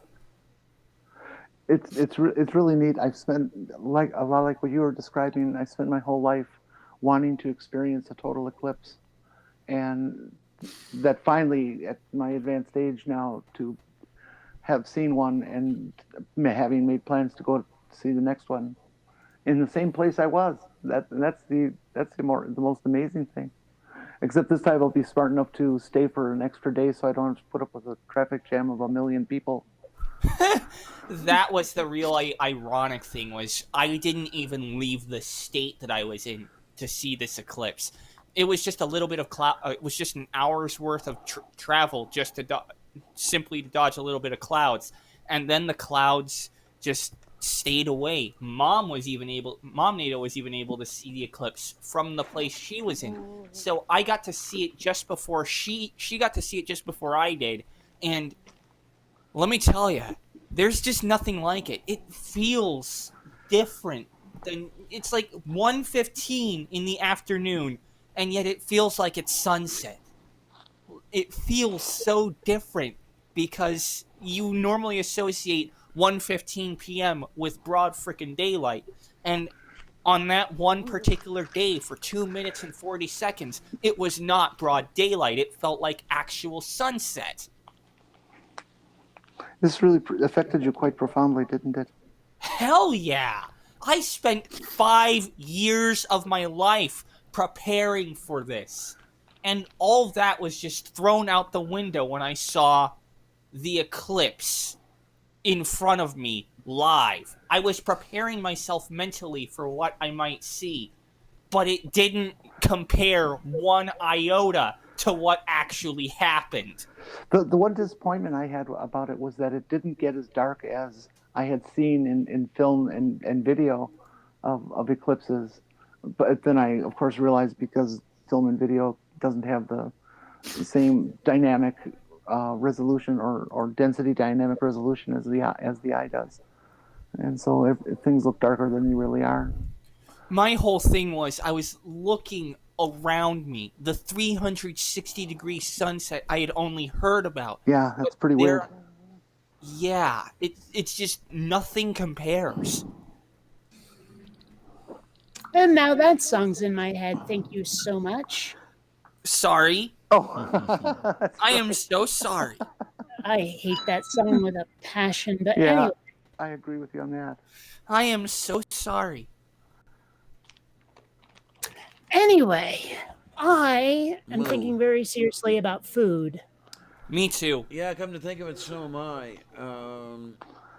Not only food for today, and you all but just got food to for hear the me rest of waste the 10 minutes pontificating about an event that will happen in a few more years.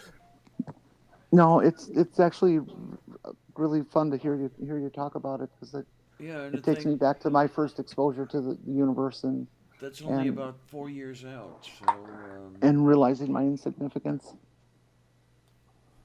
Oh, I think everyone realizes your insignificance. No, I'm kidding. It's just when you're sitting there, there's only certain things. Okay, dude, we get it. The only thing I haven't decided yet is to view the 2017 eclipse. I went to Carbondale because that left the possibility open that I could see the 2024 eclipse there as well. But I also start to wonder, maybe I should just think about viewing it from home. Home meaning Cleveland, because the path of the eclipse will go right up the St. Lawrence Seaway. So it's a matter of how it's much definitely money much I've closer got for you laying next around. time. Yeah. And then, of course, the other thing is I could always go south. If I could have the money together and go into Texas. No, go as close as you can. Why? I went for the confluence area of Illinois and Kentucky near Carbondale, but I actually tried to pinpoint where the predictions were that the totality, the peak totality of the totality was going to occur. So you had the maximum time of I was pretty exposure. close to it. Yeah, you were in Carbondale, very much so. Yeah. Okay. Oh, you want to know the That hilarious? said, I'm gonna get my food now, so I'll catch you evil geniuses later. Thanks a lot for The coming awesome by, thing about Kate. this eclipse. Seriously, and you be good and bon appetit. Later, Kate. Yeah, Actually, I Diana? got to run too. closing up. I got to help a friend. Okay. Diana, just so you know, this whole eclipse thing is the greatest eclipse be is good, just a Neil, few and months. have fun and take care. And sorry you didn't get a chance to say much, but glad to have you. All right. No problem, man. I'll be around. Okay, It's nice to then. meet you, Neil. Nice to meet you too. We'll see you guys later. Okay, Bye hon. bye. Diana, Yeah. I'm not kidding when I say the greatest eclipse is literally just like say 50 miles shy of my location. Now, the thing I'm wondering, I've got two things going on here, Jen. With you're saying go close, but there's also the factor of weather to consider. Well, yeah, true. And there are folks that are telling me that Carbondale in April, pretty shitty skies.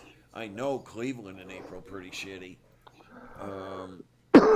So, depending on what I can get together and that sort of thing, I may end up going to Dallas or something like that to view. It all depends on, how much money I can lay my hands on. Well, make reservations at a couple of hotels in various select areas and cancel the weather and make your decision in the last couple of days based on the weather patterns. Well, then there's the whole bit about renting the car and things like that. Yeah, because I don't own a motor vehicle. Remember? Yeah. And boy, talk about renting a car. About $80 a day is what it cost me when I went to Illinois, and since that was a 10-day trip, that was $800 for the damn car. I'm not talking about gas or anything yet, but just the freaking car was $800. I had considered taking a train, but the baggage. Purple, the next eclipse is April 8th, 2024. The next total eclipse that'll be visible from where I live at the moment is going to be on August 12th, 2045, and I actually posted the details of where I am in relation to this eclipse. Totality will last for at least 6 minutes along the part of the path that starts at Camden, Alabama, crossing Florida, and ending near the southernmost Bahama Islands. So, assuming I live to the year 2045, I'll be able to see an eclipse that more than doubles the length of the 2017 eclipse in terms of sheer duration. Well, I'll be 90. I'll be 90. I'll be 92 at that time, and I don't think I'll be around. So. Oh, boy, moi. Yeah. So. Yeah, we'll see how that goes, because I wouldn't mind being able to see two total solar eclipses in my lifetime, but we'll see how it goes. If I can't, if it clouds up or if I can't make it or whatever, I will have at least seen the 17 one. You saw that one as a total eclipse? Yeah. Nice. Yeah, Carbondale. Did you get to see the little pink prominences? I most certainly did. Yep, they were pretty. I took 600 pictures. The local astronomy club advised me to leave my camera equipment at the motel, and I'm glad they did. I'm glad they took their advice, because had I been fooling around with the camera, I probably would have missed everything. See, I had mine on remote. I just pushed the button at the right moment, and it just kept firing nonstop. Okay. Click. Now the 2024 eclipse. Oh, if I can do it, and if I can get the cash together, etc., I would like to take a meter and a half telephoto lens with me. A meter and a half long telephoto lens. Diana, Yes. all you need is 600 millimeters. 600 millimeters will fill the frame of a DSLR. You're talking about a 1500 millimeter lens. You couldn't pick that up; it'd be too heavy. Well, That's right. about a That's about a 50-pound lens. You put the mounting ring on the lens and that whole bit on the tripod. Yeah. The tripod to handle a 50-pound lens and camera is way out of your budget, even for rental. You only need 600 millimeters, and you fill the frame. There's no point to having anything stronger because you'll only get a piece of the sun. I can't imagine having a 50-pound lens on a camera. A 50-pound lens. Who has the time? Who has the money to buy a 50-pound optic? When you watch a football game and you see those photographers with the really big white lenses that they have, those are Canon 600 millimeter lenses. Okay, now visualize a 1500 millimeter lens compared to what those guys are lugging around. It's like a sniper scope. Yeah. It's like at that point you might as well just mount the whole thing on a freaking sniper rifle. Then again, you'd probably be spotted in immediately because, oh gee, you got a whacking big white telephoto lens that's actually taller than I am, maybe. No, wait, I'm only 5'11". Or that thing is a meter and a half. Let me look at. That's 40 inches. Roughly. No, but trust me on the focal length, Diana. I went down with a 600 millimeter lens. With my particular setup, I then broke it down and switched over to a 400 millimeter lens because I didn't need that much. A 400 millimeter lens. Well, that's focal length, effective focal length, not the physical dimension of the lens. The focal length is 400 meters. My gosh. No, 400 millimeters. Millimeters. 400 millimeters. Still, that's a 400 millimeter long optic. Yeah. I used to have, when I had my Hasselblad set up, my 500 millimeter lens was almost 30 inches long. You could use that. And weighed in easily at almost 20 pounds. Seriously, you could use the meter and a half long telephoto lens as a freaking bicep curler. You better not. They cost too much. Again, go back to the football. Those guys running around with that 600 millimeter lens, they spent $30,000 on that lens. A $30,000 lens. Yeah. Oh my. My 500 millimeter Hasselblad lens I bought used, and it cost me $3,000. Shit. That was back when I had money. You could probably just use that you could probably just use that 1,500 millimeter telephoto lens as a freaking telescope. Kinda. You could legitimately use that as a telescope. You could convert that to a telescope, no problem. What makes yeah, you could convert it if you had the hookups to make that happen. What a telescope does, like these cheap little Sears telescopes that you can buy for $50 to $100, typically like a 3-inch refracting telescope.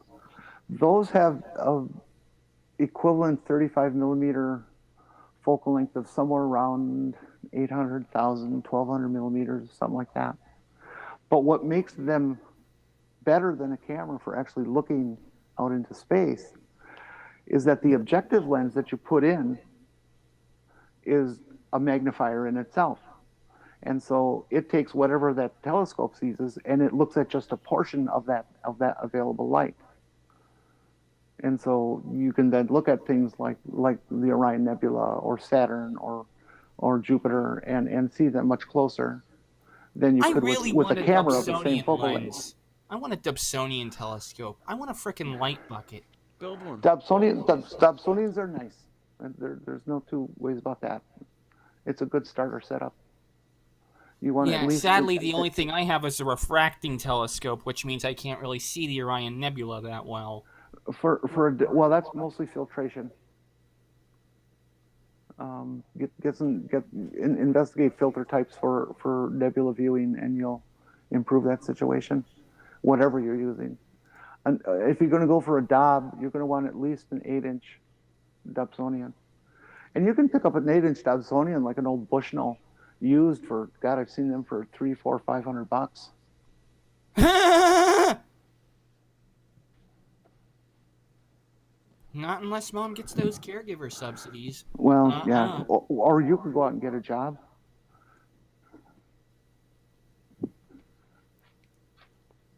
Yeah, and then it's bye-bye SSI. Well, there is that. And bye-bye health insurance, and bye-bye food stamps. So that's my mom's entire income gone in one fell swoop. Yeah, I get it.